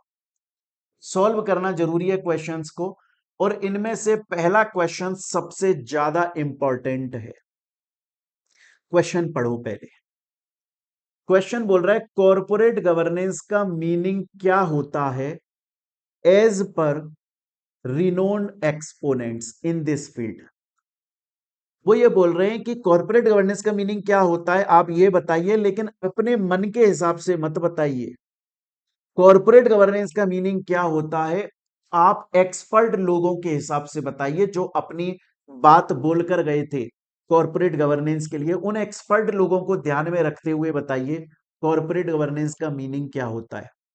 और वो जो बोलकर गए थे कॉर्पोरेट गवर्नेंस का मीनिंग, आप उसको कितना सपोर्ट करते हो? क्या आप उनकी बात को सही मानते हो? तो बोलो मैं स्ट्रांगली एग्री करता हूं। कम सही मानते हो तो मैं एग्री करता हूं। थोड़ा और कम सही मानते हो तो हाँ थोड़ा बहुत एग्री करता हूं। और सही नहीं मानते तो मैं डिक्लाइन करता हूं इनकी बात को। क्वेश्चन बोल रहा है कॉर्पोरेट गवर्नेंस का मीनिंग एक्सपर्ट लोगों के हिसाब से बताओ। कॉर्पोरेट गवर्नेंस का मीनिंग एक्सपर्ट लोगों के हिसाब से बताओ, और फिर सजेस्ट करो कि क्या वो सही बोलकर गए कि नहीं गए।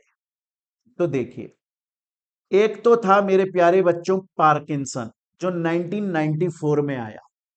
वो क्या बोल के गया?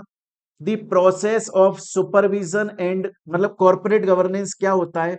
कॉर्पोरेट गवर्नेंस एक प्रोसेस होता है जिसके अंदर कंपनी को सुपरवाइज किया जाता है, जिसके अंदर कंपनी को कंट्रोल किया जाता है, कंपनी के जो मैनेजमेंट एक्टिविटीज हैं उनको सुपरवाइज और कंट्रोल किया जाता है, ताकि कंपनी के शेयर होल्डर्स का फायदा हो सके। हाँ, इस बात से तो हम स्ट्रांगली एग्री करते हैं, पार्किंसन कुछ गलत बोलकर नहीं गया था। इसके अलावा फिर और कौन था?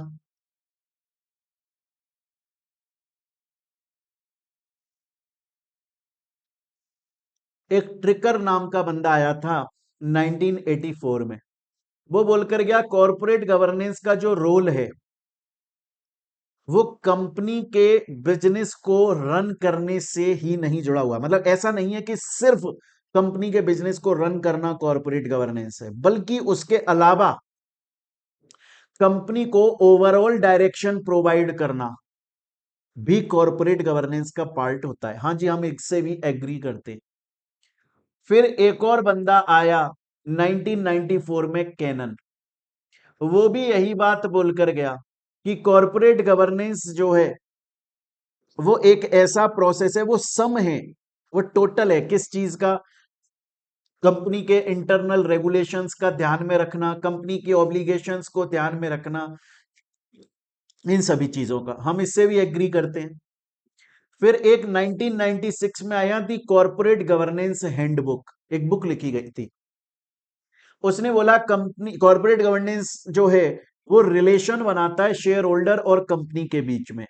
हमने बोला पूरी तरीके से तो सही नहीं है, लेकिन पूरी तरीके से गलत भी नहीं है। रिलेशन तो बनाता है शेयर होल्डर और कंपनी के बीच में, तो थोड़ा बहुत एग्री करते हैं।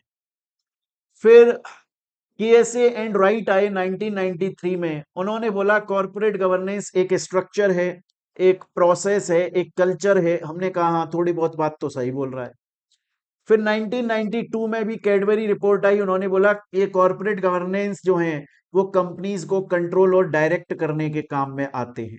हमने कहा थोड़ी बहुत बात सही है, ज्यादा नहीं है, बिल्कुल स्लाइट सी थोड़ी बहुत हम उससे एग्री करें। बच्चों ये क्वेश्चन प्रीवियस ईयर में आपके एग्जाम में आ चुका है, आपको यही ध्यान रखना चाहिए। यहां तक कि मेरी बात प्यारे बच्चों आप लोग समझ गए। अभी तो कॉर्पोरेट गवर्नेंस से और भी क्वेश्चन आए हैं कि आखिर कॉर्पोरेट गवर्नेंस का मीनिंग क्या है। बच्चों मैं इस पॉइंट ऑफ टाइम पर आपको एक बात बता दूं, कॉर्पोरेट गवर्नेंस की आपको ये क्लास तो मैंने दी ही है। इस क्लास के बाद में जब ये क्लास खत्म हो जाती है तो कॉर्पोरेट गवर्नेंस के लिए मल्टीपल चॉइस क्वेश्चन की क्लास सेपरेटली आपको दी गई है, जैसा हम बाकी सभी चैप्टर्स की भी देते हैं आपको। और उसके भी बाद में कॉर्पोरेट गवर्नेंस से रिलेटेड प्रीवियस ईयर में जो क्वेश्चंस आए वो मैंने अलग से भी दिए। प्रीवियस ईयर क्वेश्चन में यहां भी सॉल्व करा रहा हूं हर टॉपिक के बाद में, और प्रीवियस ईयर क्वेश्चन को अलग से भी आपको प्रोवाइड किया गया है। इसकी वजह यह है, बहुत बार होता है बच्चा ये बोलता है कि सर मेरे को आपने जब कॉर्पोरेट गवर्नेंस चैप्टर पढ़ाया पूरा समझ में आया, पर अब मैं पूरे चैप्टर का रिवीजन नहीं करना चाहता या चाहती, मैं सिर्फ प्रीवियस ईयर क्वेश्चन का रिवीजन करना चाहता हूं। इसलिए हमने सेपरेटली प्रीवियस ईयर क्वेश्चन भी दिए हुए हैं। सेकंड क्वेश्चन ये बोल रहा है corporate governance is all about stakeholders satisfaction. अब इसका आंसर वैसे तो आपको पता है, हालांकि मैंने यहां भी लिखा हुआ है कि कॉर्पोरेट गवर्नेंस ऐसे इजी नहीं है कि डिफाइन कर दिया जाए। हालांकि कॉर्पोरेट गवर्नेंस जो है वो एट द एंड ये बोलता है कि कंपनी से कोई भी बंदा जुड़ा हुआ है उसका लॉस नहीं होना चाहिए।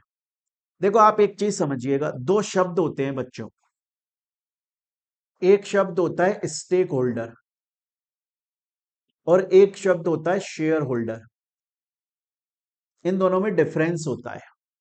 शेयर होल्डर वो होता है जो कंपनी के अंदर शेयर होल्ड करता है, बस बस। स्टेक होल्डर वो होता है कोई भी इंसान जिसका स्टेक, जिसका इंटरेस्ट कंपनी से किसी ना किसी सेंस में जुड़ा है। अगर कंपनी का कोई मेंबर है वो कंपनी का स्टेक होल्डर है, शेयर होल्डर भी स्टेक होल्डर है। बाहर की पब्लिक भी कंपनी की स्टेक होल्डर है, क्योंकि वो हो सकता है सोच रही है, अभी तक उसने कंपनी में इन्वेस्ट भी नहीं किया पब्लिक ने, पब्लिक सोच रही है इन्वेस्ट कर दूं क्या, तो स्टेक होल्डर तो है। गवर्नमेंट स्टेक होल्डर है, bank financial institution stakeholder है, इवन आपका कॉम्पिटिटर भी आपका स्टेक होल्डर है। तो कॉर्पोरेट गवर्नेंस बोलता है कि स्टेक होल्डर्स का ध्यान रखो, और इसी बारे में क्वेश्चन आया है, ये हमने समझ लिया। हालांकि मैंने इसका, देखो बहुत बार क्या होता है, बच्चा मेरे से बोलता है कि सर आपने इसका आंसर तो हमें आता है, आपने अलग से आंसर क्यों दिया। वो इसलिए दिया क्योंकि बहुत बार आपके माइंड में ना आंसर क्लियर होता है, पर फिर भी आप ये बोलते हो यार मुझे आंसर आता तो है, मैं लिख नहीं पा रहा हूं, इसलिए वो मैंने यहां पे प्रोवाइड कर दिया। एक और क्वेश्चन आया है, corporate governance is a blend, blend मतलब mixture, blend of internal and external corporate governance. किस चीज का, टेक्निक का, मैकेनिज्म का, सिस्टम का, मेथड्स का, तो ये मैकेनिज्म का होता है। इसको याद रखिएगा, ये मल्टीपल चॉइस क्वेश्चन में आ जाता है, ये यहां पर मैंने इसका एक्सप्लेनेशन भी दिया हुआ है। नेक्स्ट बोल रहा है corporate governance is a form of, किस चीज की फॉर्म है, external regulation, government control, self regulation, charitable action. सबसे ज्यादा सूटेबल क्या है, सेल्फ रेगुलेशन। तो कॉर्पोरेट गवर्नेंस सिखाता है, वो ये बोलता है, कॉर्पोरेट गवर्नेंस ये बोलता है कंपनी से कि यार आप जो रूल्स रेगुलेशन फुलफिल कर रहे हो ना, इसलिए मत फुलफिल करो कि आपको डर लग रहा है कि अगर आपने रूल रेगुलेशन फुलफिल नहीं करी तो हम पेनल्टी लगा देंगे, इसलिए नहीं, इसलिए करो क्योंकि आपका मन बोल रहा है, कंपनी खुद बोल रही है कि हमें करना चाहिए कॉर्पोरेट गवर्नेंस फॉलो, सच में अच्छा है। मतलब बोलते हैं ना कि आप जब बाइक चला रहे हो तो हेलमेट इसलिए मत पहनो कि पुलिस वाला चालान काट लेगा, इसलिए पहनो कि आपकी सुरक्षा हो रही है, उसी वजह से self regulation. Corporate governance is all about stakeholder satisfaction, तो इसका ट्रू है, वो मैंने बताया था आपको। कॉर्पोरेट गवर्नेंस इज अ, कैसी अप्रोच है, टॉप डाउन अप्रोच है। क्योंकि कॉर्पोरेट गवर्नेंस बोलता है कि कंपनी के जो टॉप लेवल के लोग हैं ना, वो कुछ स्ट्रेटेजीज पॉलिसीज बनाते हैं जो कंपनी के लोअर लेवल के लोग भी फॉलो करते हैं, इसलिए टॉप डाउन अप्रोच है। कॉर्पोरेट गवर्नेंस को डिफाइन किया जा सकता है corporate compliance system used by the firm. ये एक कंप्लाइंस सिस्टम है जो कि फर्म्स कंपनीज यूज करती है। Eight which level corporate governance is more relevant, अभी अभी समझाया टॉप लेवल। यहां तक की बात मेरे प्यारे बच्चों आप लोगों को समझ में आती है। कंपनी के बेनिफिट्स क्या होते हैं ये भी हम लोगों ने यहां पर समझ लिए। देखो मैंने आपको एक बात बोला था, अगर आपके एग्जाम में क्वेश्चन आ जाए कंपनी के बेनिफिट्स या कंपनी के ऑब्जेक्टिव्स या कंपनी की नीड, आप इनमें से किसी में भी ये वाले पॉइंट्स लिखे आना, सब पर बेस्ट बैठते हैं। एग्जाम में क्वेश्चन आए व्हाट इज नीड, आप बेनिफिट्स वाले पॉइंट लिख सकते हैं। इसके बाद में नेक्स्ट है ऑब्जेक्टिव्स ऑफ कॉर्पोरेट गवर्नेंस, मैंने अभी अभी पढ़ाए थे आपको, बेनिफिट्स वाला ही ऑब्जेक्टिव्स होता है, बाकी अभी हमने स्टोरी में पढ़ भी लिए थे। इसके बाद में फिर मैंने बताया तीन मेन पिलर होते हैं, उसके अलावा बहुत सारे फीचर्स होते हैं बट मेनली तीन पिलर्स होते हैं। मेनली तीन पिलर्स कौन कौन से हैं? एक तो है अकाउंटेबिलिटी, जो ये बोलता है कंपनी के बोर्ड ऑफ डायरेक्टर जो भी काम कर रहे हैं उनके लिए उनकी जिम्मेदारी रेस्पॉन्सिबिलिटी बनती है कि आपने जो एक्शन लिया आप तैयार रहना, अगर उस एक्शन का कुछ गलत रिजल्ट निकला आपको जवाब देना पड़ेगा आपने ऐसा क्यों किया, क्योंकि आपके जो एक्शन है वो कंपनी के रिजल्ट पर जुड़े हुए हैं और कंपनी का रिजल्ट बहुत सारे पब्लिक को अफेक्ट करता है। ट्रांसपेरेंसी, क्लियरिटी होनी चाहिए, पारदर्शिता और एथिकल प्रैक्टिस। इससे रिलेटेड प्रीवियस ईयर में क्वेश्चंस आ चुके हैं। Corporate governance is about promoting fairness, क्या यह बात सही है? जी हां, आपको यही लिख के आना है। नेक्स्ट क्वेश्चन आ चुका है, कॉर्पोरेट गवर्नेंस क्या है और गुड कॉर्पोरेट गवर्नेंस की कैरेक्टरिस्टिक्स क्या है? तीन है, फेयरनेस, अकाउंटेबिलिटी, ट्रांसपेरेंसी। स्टूडेंट बोलता है सर यहां तक की बात समझ में आई। एक क्वेश्चन जो आया है वो बहुत इंपॉर्टेंट है, बड़े ध्यान से सुनिएगा। वो ये बोल रहा है नीचे चार ऑप्शन दिए गए, इन चार में से कौन सा ऑप्शन है जो इस लाइन पर फिट बैठेगा कि कॉर्पोरेट गवर्नेंस इज इंप्लाई करता है responsibility of chairman, board of director, chief executive. तो कौन सा फीचर है जो कि बोर्ड ऑफ डायरेक्टर, चेयरमैन की रेस्पॉन्सिबिलिटी के बारे में बात करता है? अकाउंटेबिलिटी। एक और क्वेश्चन आ चुका है, वो ये है businesses should conduct and govern themselves with ethics, transparency, accountability, जी हां। फेयरनेस, जी हां। कोड टू पब्लिक लाइफ, हाँ पब्लिक का भी फायदा करना है। आंसर होगा ऑल, सभी। मेरे ख्याल से मेरे प्यारे बच्चों यहां तक की बात आपको समझ में आई। अभी तक हमने सिर्फ इतना देखा कि कॉर्पोरेट गवर्नेंस क्या है, किसको अप्लाई होता है, किसको फुलफिल करना जरूरी है, इसके बेनिफिट्स क्या हैं, ऑब्जेक्टिव्स क्या हैं, इसके फीचर्स या पिलर्स क्या हैं, ये सब चीजें हमने देखी और इससे रिलेटेड प्रीवियस ईयर के क्वेश्चंस भी हमने सॉल्व कर लिए। मैंने आपको एक बात बताई थी कि बसंती ने गब्बर से पूछा था कि कॉर्पोरेट गवर्नेंस का लीगल फ्रेमवर्क क्या है। कॉर्पोरेट गवर्नेंस के बारे में कहां पर लिखा हुआ है कि यह सब फुलफिल होना चाहिए? कंपनीज एक्ट में लिखा है, सेबी के एलओडीआर रेगुलेशंस में लिखा है, आईसीएआई के बनाए हुए अकाउंटिंग स्टैंडर्ड्स में लिखा है, कुमार मंगलम बिरला की कमिटी के अंदर लिखा हुआ है। अब ये क्या बोलते हैं? उसके अलावा कॉर्पोरेट गवर्नेंस कब आया, कॉर्पोरेट गवर्नेंस कब आया और कॉर्पोरेट गवर्नेंस कब से कॉर्पोरेट गवर्नेंस का स्कोप बढ़ा, ये सब चीजें अब हम आगे पढ़ने वाले हैं। बड़े ध्यान से देखिएगा मेरे प्यारे बच्चों, बड़ा मजा आने वाला है। चलिए अब हम आगे कंटिन्यू करते हैं। देखिए हम बोल रहे हैं आखिर कॉर्पोरेट गवर्नेंस के लीगल फ्रेमवर्क चार जगह पर लिखे हुए हैं। कॉर्पोरेट गवर्नेंस के लीगल फ्रेमवर्क चार जगह पे लिखे हुए हैं। पहला कंपनीज एक्ट, फिर सेबी के एलओडीआर के प्रोविजंस, फिर ICAI की रिकमेंडेशन अकाउंटिंग स्टैंडर्ड और Kumar Mangalam Birla committee.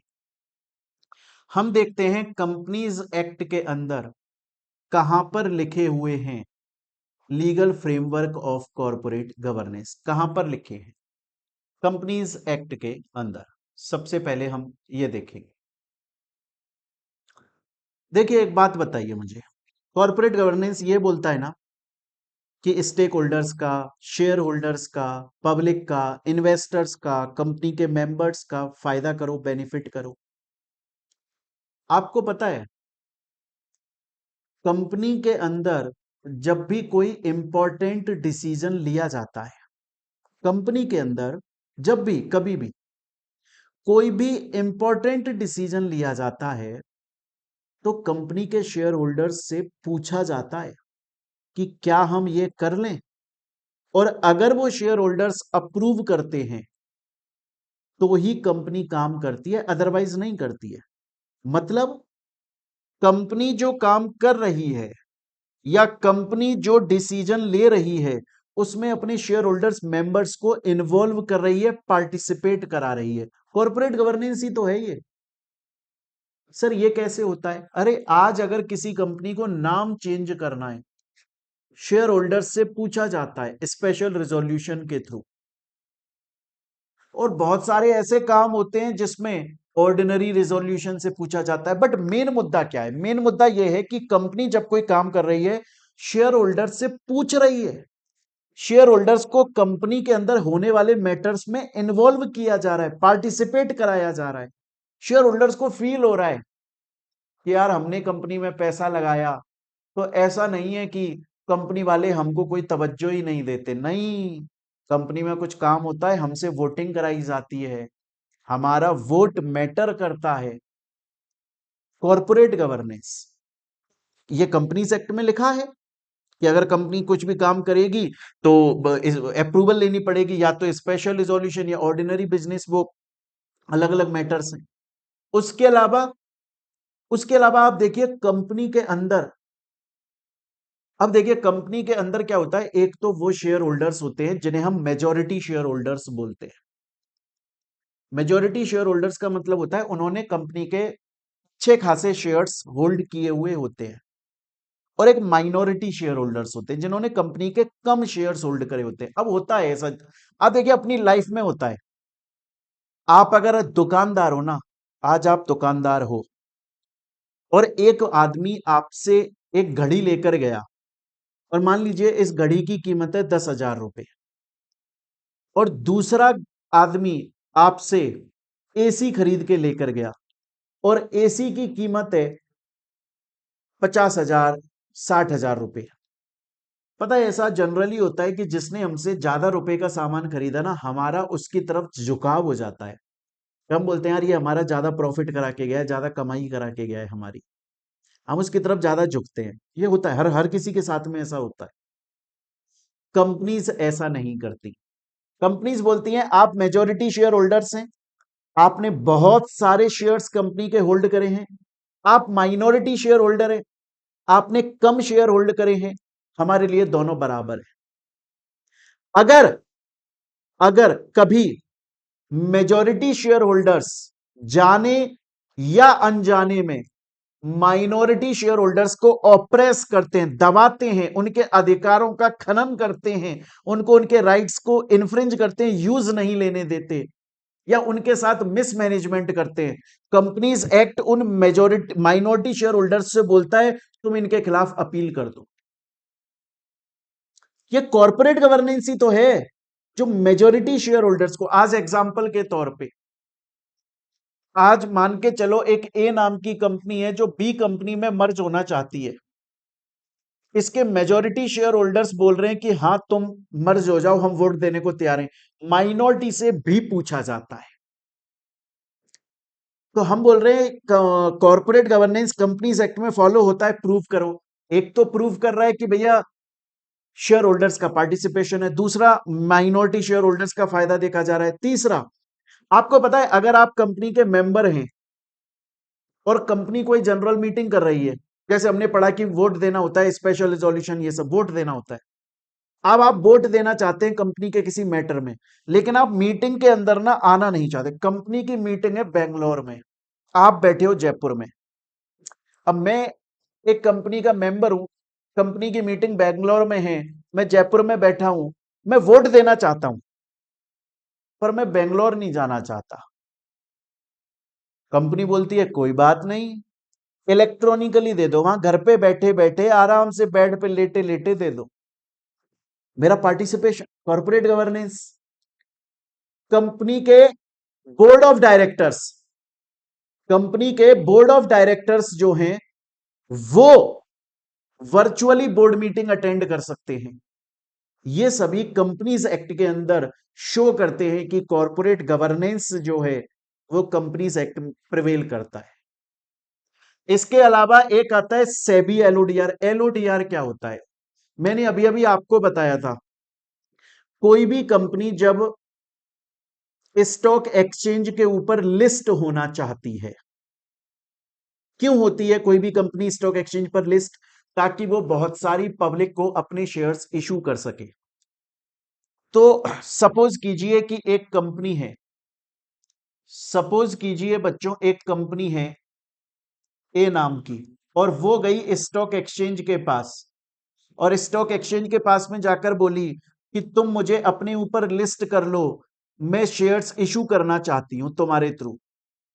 Stock exchange बोला देखो, तुम मेरे ऊपर इसलिए लिस्ट होना चाहते हो ताकि मैं जब अपनी वेबसाइट पे लिखूं कि ए कंपनी शेयर्स का इशू ला रही है तो बहुत सारे लोगों तक बात पहुंच जाए, बहुत सारे लोग तुम्हारी कंपनी के शेयर्स खरीद लें और तुम बहुत सारे पैसे कमा लो। वो जो लोग तुम्हारे शेयर्स परचेज करेंगे उसकी वजह है स्टॉक एक्सचेंज में, स्टॉक एक्सचेंज, क्योंकि लोगों को यह भरोसा है कि कोई भी कंपनी अगर स्टॉक एक्सचेंज पर लिस्टेड है तो वो अच्छी कंपनी है, और यह भरोसा मैंने कमाया है। स्टॉक एक्सचेंज बोल रहा है यह भरोसा मैंने कमाया है। अब कल को तुम मेरे ऊपर लिस्ट होकर शेयर्स का इशू लेकर आते हो, कल को तुम मेरे ऊपर लिस्ट हो जाते हो स्टॉक एक्सचेंज पे और तुम शेयर्स का इशू लेकर आते हो, पब्लिक इन्वेस्ट कर लेती है शेयर्स में, लेकिन तुम फ्रॉड कर देते हो, तो पब्लिक का लॉस हो जाएगा। इसलिए जब भी कभी भी कोई भी कंपनी किसी स्टॉक एक्सचेंज पर लिस्ट होने के लिए आती है, लिस्ट होने के लिए आती है, तो उस कंपनी और स्टॉक एक्सचेंज के बीच में एक एग्रीमेंट बनता है। उस एग्रीमेंट के अंदर लिखा होता है कि इतनी सारी टर्म्स कंडीशन रूल्स रेगुलेशन है जो कि तुम्हें टाइम टू टाइम फुलफिल करनी पड़ेंगी। अगर तुमने फुलफिल नहीं करी तो तुम्हारे ऊपर पेनल्टी लगेगी। ऐसा क्यों होता है? क्योंकि स्टॉक एक्सचेंज बोलता है कि भैया देखो, इन्वेस्टर्स मेरे भरोसे पे तुम्हारी कंपनी में इन्वेस्ट करेंगे, तुम्हें यह एग्रीमेंट करना पड़ेगा। यह एग्रीमेंट कब होता है? जब वो कंपनी स्टॉक एक्सचेंज पे लिस्ट हो रही होती है तब, और जब तक लिस्ट रहेगी तब तक ये एग्रीमेंट वैलिड रहेगा। इसको बोला जाता है LODR, लिस्टिंग एग्रीमेंट बोलते हैं वैसे तो हम, लिस्ट होने वाला एग्रीमेंट। और जो रूल्स रेगुलेशंस होते हैं उसे LODR बोला जाता है, लिस्टिंग ऑब्लिगेशन डिस्क्लोजर रिक्वायरमेंट, कि तुम स्टॉक एक्सचेंज पे लिस्ट हो रहे हो, उसकी ऑब्लिगेशन है, तुम्हें डिस्क्लोज करने वाली रिक्वायरमेंट्स को फुलफिल करना पड़ेगा। अब आप देखिए, स्टॉक एक्सचेंज ने क्यों करवाया ये एग्रीमेंट? जब कंपनी लिस्ट होने के लिए आई तो स्टॉक एक्सचेंज ने एग्रीमेंट करवाया। क्यों करवाया? स्टॉक एक्सचेंज ने इसलिए करवाया ताकि कंपनी के माइंड में यह रहे कि कंपनी फ्रॉड ना करे, कंपनी पब्लिक का लॉस ना करे, वरना स्टॉक एक्सचेंज केस कर देगा। तो एट द एंड किसका बेनिफिट आया? पब्लिक का। तो आया ना कॉर्पोरेट गवर्नेंस।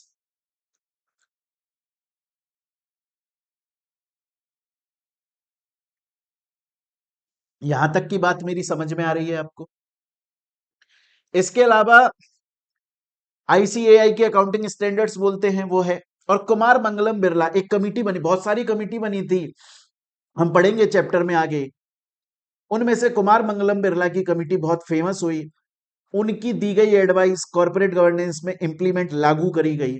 इसलिए उनको भी बोला जाता है कि हाँ, आप भी बोलकर गए थे कंपनी में कितने डायरेक्टर होने चाहिए, कितने एग्जीक्यूटिव, नॉन एग्जीक्यूटिव, उनका कैसे रीअपॉइंटमेंट होगा, वो सब भी हम फॉलो करते हैं। तो बच्चों अभी तक जो हम लोगों ने पढ़ा, एक बार पहले आप उसे रिवाइज कर लो। मैं इस पॉइंट ऑफ टाइम पर आपको दो बातें बोलना चाहूंगा। सबसे पहली बात, मेरे पास में बहुत सारे बच्चे ये क्वेश्चन पूछते हैं कि सर क्या सेबी एलओडीआर हमें पढ़ना है, हमारे सिलेबस में तो है नहीं। मैं उनसे बोलता हूं कि पढ़ना है, और ये आपकी गलत फहमी है कि आपके सिलेबस में नहीं है। हाँ, आपके स्टडी मटेरियल में नहीं है, आपकी जो मॉड्यूल दिया गया है इंस्टीट्यूट की तरफ से उसमें नहीं है, लेकिन एग्जाम में क्वेश्चन आएंगे। क्योंकि कॉरपोरेट गवर्नेंस आप एलओडीआर, सेबी एलओडीआर के बिना पढ़ ही नहीं सकते।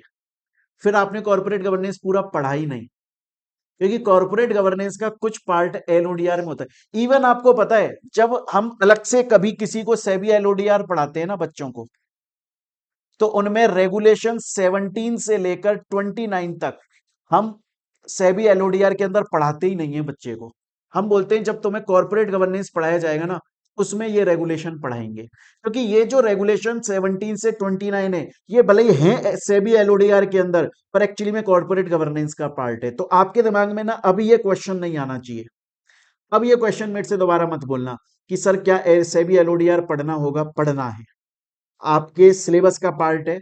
हाँ, आपके मॉड्यूल में स्टडी मटेरियल में नहीं लिखा, पर क्वेश्चन आएगा एग्जाम में, क्योंकि कॉर्पोरेट गवर्नेंस बिना सेबी एलओडीआर के पढ़ लेना मूर्खता है।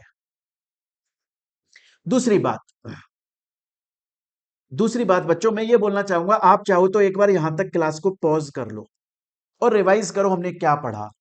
हमने पढ़ा कि इंसॉल्वे सॉरी कॉर्पोरेट गवर्नेंस जो है वो रूल्स रेगुलेशन टर्म्स कंडीशंस हैं, जो कि बेस्ट मैनेजमेंट प्रैक्टिस हैं, जो कि बोलते हैं स्टेक होल्डर्स का फायदा होना चाहिए, लिस्टेड कंपनीज को फुलफिल करना कंपलसरी है।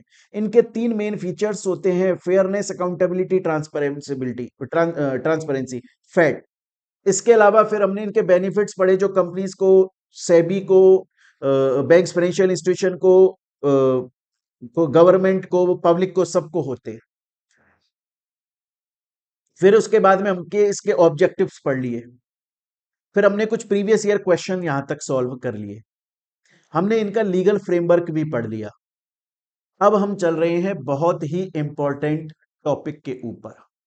अब हम देखने वाले हैं कॉरपोरेट गवर्नेंस आखिर भारत के अंदर इवॉल्व कब हुआ, कैसे हुआ, आखिर कैसे जन्म हुआ कॉरपोरेट गवर्नेंस का भारत में। और बच्चों, इस बात को समझाने के लिए मुझे आप लोगों को एक स्टोरी, एक कहानी सुनानी पड़ेगी। हम किस बारे में कहानी पढ़ रहे हैं कि कॉरपोरेट गवर्नेंस इंडिया के अंदर कैसे इवॉल्व हुआ, कॉरपोरेट गवर्नेंस इंडिया के अंदर कैसे इमर्ज हुआ, कैसे आया।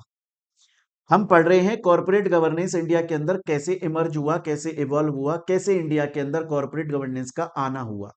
और इसको समझने के लिए हमें एक कहानी सुननी होगी।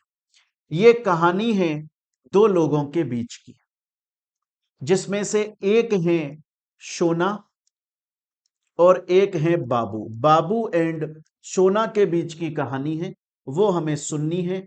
और जैसे ही आप ये कहानी सुन के कंप्लीट करोगे, आपको समझ में आ जाएगा भारत में कॉरपोरेट गवर्नेंस क्यों इमर्ज हुआ। एक बार की बात है प्यारे बच्चों, सोना गई अपने बाबू के पास और बाबू से जाकर बोली, बाबू बाबू, इंडिया में कॉरपोरेट गवर्नेंस कब से आया। बाबू बोला, सोना, वैसे तो कॉरपोरेट गवर्नेंस इंडिया में बहुत पहले से चल रहा है, लेकिन कॉरपोरेट गवर्नेंस का इंडिया के अंदर हल्ला, कॉरपोरेट गवर्नेंस के अंदर, इंडिया के अंदर कॉरपोरेट गवर्नेंस का बहुत ही सीरियस होना, इंडिया की गवर्नमेंट ने कॉरपोरेट गवर्नेंस को बहुत ज्यादा सीरियस लिया 2008 के बाद। हालांकि उससे पहले भी इंडिया के अंदर कॉरपोरेट गवर्नेंस चल रहा था मेरे सोना, लेकिन 2008 के बाद इंडिया की गवर्नमेंट बहुत ज्यादा सीरियस हो गई और कॉरपोरेट गवर्नेंस के लिए उसने इंडिया की गवर्नमेंट ने ऐसे रूल्स रेगुलेशन बनाए कि आज के वक्त पूरी दुनिया में सबसे बेस्ट कॉरपोरेट गवर्नेंस हमारे भारत में है। तो ये सोना बोली, बोला बाबू ऐसा क्यों? ऐसा क्यों कि 2008 से पहले इंडिया की गवर्नमेंट इतना ज्यादा सीरियस नहीं थी कॉरपोरेट गवर्नेंस को लेकर और 2008 के बाद में सीरियस हो गई? बाबू बोला, बोला सोना बेबी ऐसा इसलिए क्योंकि इंडिया में कॉरपोरेट गवर्नेंस को एक्चुअली में दो फेसेस में बांटा हुआ है, दो पार्ट्स में बांटा हुआ है। बाबू बोला सोना ऐसा इसलिए क्योंकि इंडिया के अंदर कॉरपोरेट गवर्नेंस को दो फेसेस के अंदर बांटा हुआ है, दो पार्ट्स के अंदर बांटा हुआ है। उनमें से एक पार्ट है 1996 से 2008 का, जिसे बिफोर सत्यम केस भी बोला जाता है, और दूसरा फेस है, दूसरा पार्ट है आफ्टर 2008। तो सोना को क्या समझ में आया प्यारे बच्चों? और ये सोना उस बाबू की, आपकी नहीं है भाई रे ना। सोना बोली, बोला बाबू बाबू ये कॉरपोरेट गवर्नेंस इंडिया में कब से है? बाबू बोला बहुत पहले से है, लेकिन इंडिया में कॉरपोरेट गवर्नेंस का हल्ला बोलबाला सीरियसनेस इंक्रीमेंट शुरू हुआ 2008 के बाद। बोला ऐसा क्यों? बोला ऐसा इसलिए क्योंकि इंडिया के अंदर कॉरपोरेट गवर्नेंस दो पार्ट्स में डिवाइडेड है, दो फेसेस में डिवाइडेड है। इसका एक फेस है जो 1996 से 2008 चलता है, और दूसरा है जो 2008 के बाद चलता है।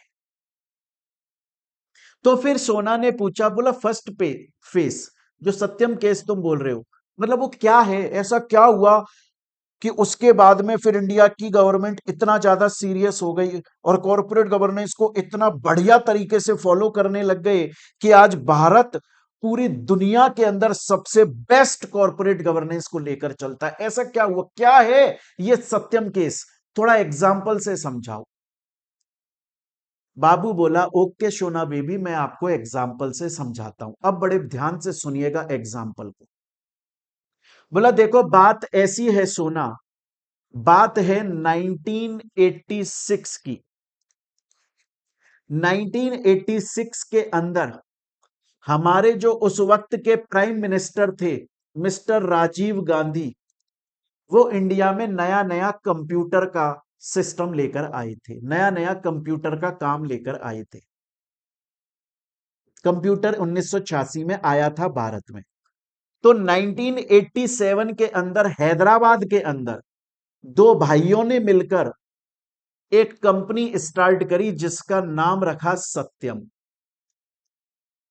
उन दो भाइयों में से एक भाई का नाम था वी रामालिंग राजू, और हमें इसी भाई का नाम याद रखना है क्योंकि यही हमारी कहानी का मेन कैरेक्टर है। बोला 1987 में हैदराबाद के अंदर दो भाइयों ने मिलकर एक कंपनी शुरू करी जिसका नाम रखा सत्यम कंपनी, और उस कंपनी के अंदर कंप्यूटर और उसके पार्ट्स का काम किया जाता था। कंपनी बहुत प्रॉफिट में चलने लगी और अच्छी खासी कमाई करने लगी। अब हुआ ऐसा 1991 के अंदर भारत में एलपीजी रिफॉर्म्स आ गए, ग्लोबलाइजेशन आ गया भारत के अंदर। 1991 से पहले भारत का सिनेरियो क्या था कि भारत इंडिया से बाहर जाकर ट्रेडिंग नहीं कर सकते थे, व्यापार नहीं कर सकते थे, और बाहर के लोग इंडिया में आकर व्यापार नहीं कर सकते थे। लेकिन 1991 में जब ग्लोबलाइजेशन आया, एलपीजी रिफॉर्म्स आए, तो भारत के दरवाजे खुल गए। अब भारत के लोग बाहर जाकर और बाहर के लोग भारत में आकर ट्रेडिंग कर सकते थे। तो हुआ ऐसा कि भारत, जो बाहर के लोग थे ना, बाहर की जो बड़ी बड़ी कंपनीज थी वो इंडिया में आई, क्योंकि इंडिया की पॉपुलेशन बहुत थी। बाहर की फॉरेन की जो कंपनीज थी उनको ये पता था कि इंडिया में मार्केट तो है, लोग हैं, डिमांड है, अगर हम वहां पर जाकर अपना सामान बेचेंगे तो फिर लोग खरीदेंगे। लेकिन प्रॉब्लम हो रही थी। अब सपोज करो यूएसए की कंपनी जो भारत के लोगों को भारत में सामान बेच रही है, अगर वो यूएसए से प्रोडक्ट को लेकर आ रही है भारत में, तो कितनी कॉस्ट लग रही है उसकी। इसलिए हुआ ऐसा, कॉस्ट बढ़ रही थी, भारत के लोग खरीदने से हिचकिचा रहे थे कि यार ये तो महंगा है। और महंगा क्यों हो रहा था? क्योंकि वो विदेश से इंडिया में आ रहा था। भारत की कंपनीज बोली कि यार हमें इंडिया के अंदर ही अपनी मैन्युफैक्चरिंग यूनिट्स लगानी पड़ेंगी, ताकि हम भारत में इन्हें मैन्युफैक्चर करें और बेच दें। तो वो ट्रांसपोर्टेशन कॉस्ट कम हो जाएगी और भारत के लोगों को सस्ता लगेगा, वो खरीद लेंगे। तो इस वजह से बाहर की जो कंपनीज थी, उन्होंने इंडिया के अंदर इंडिया की जमीन, रियल एस्टेट खरीदना शुरू किया, क्योंकि उन्हें वहां अपनी फैक्ट्रीज, मैन्युफैक्चरिंग यूनिट लगानी थी।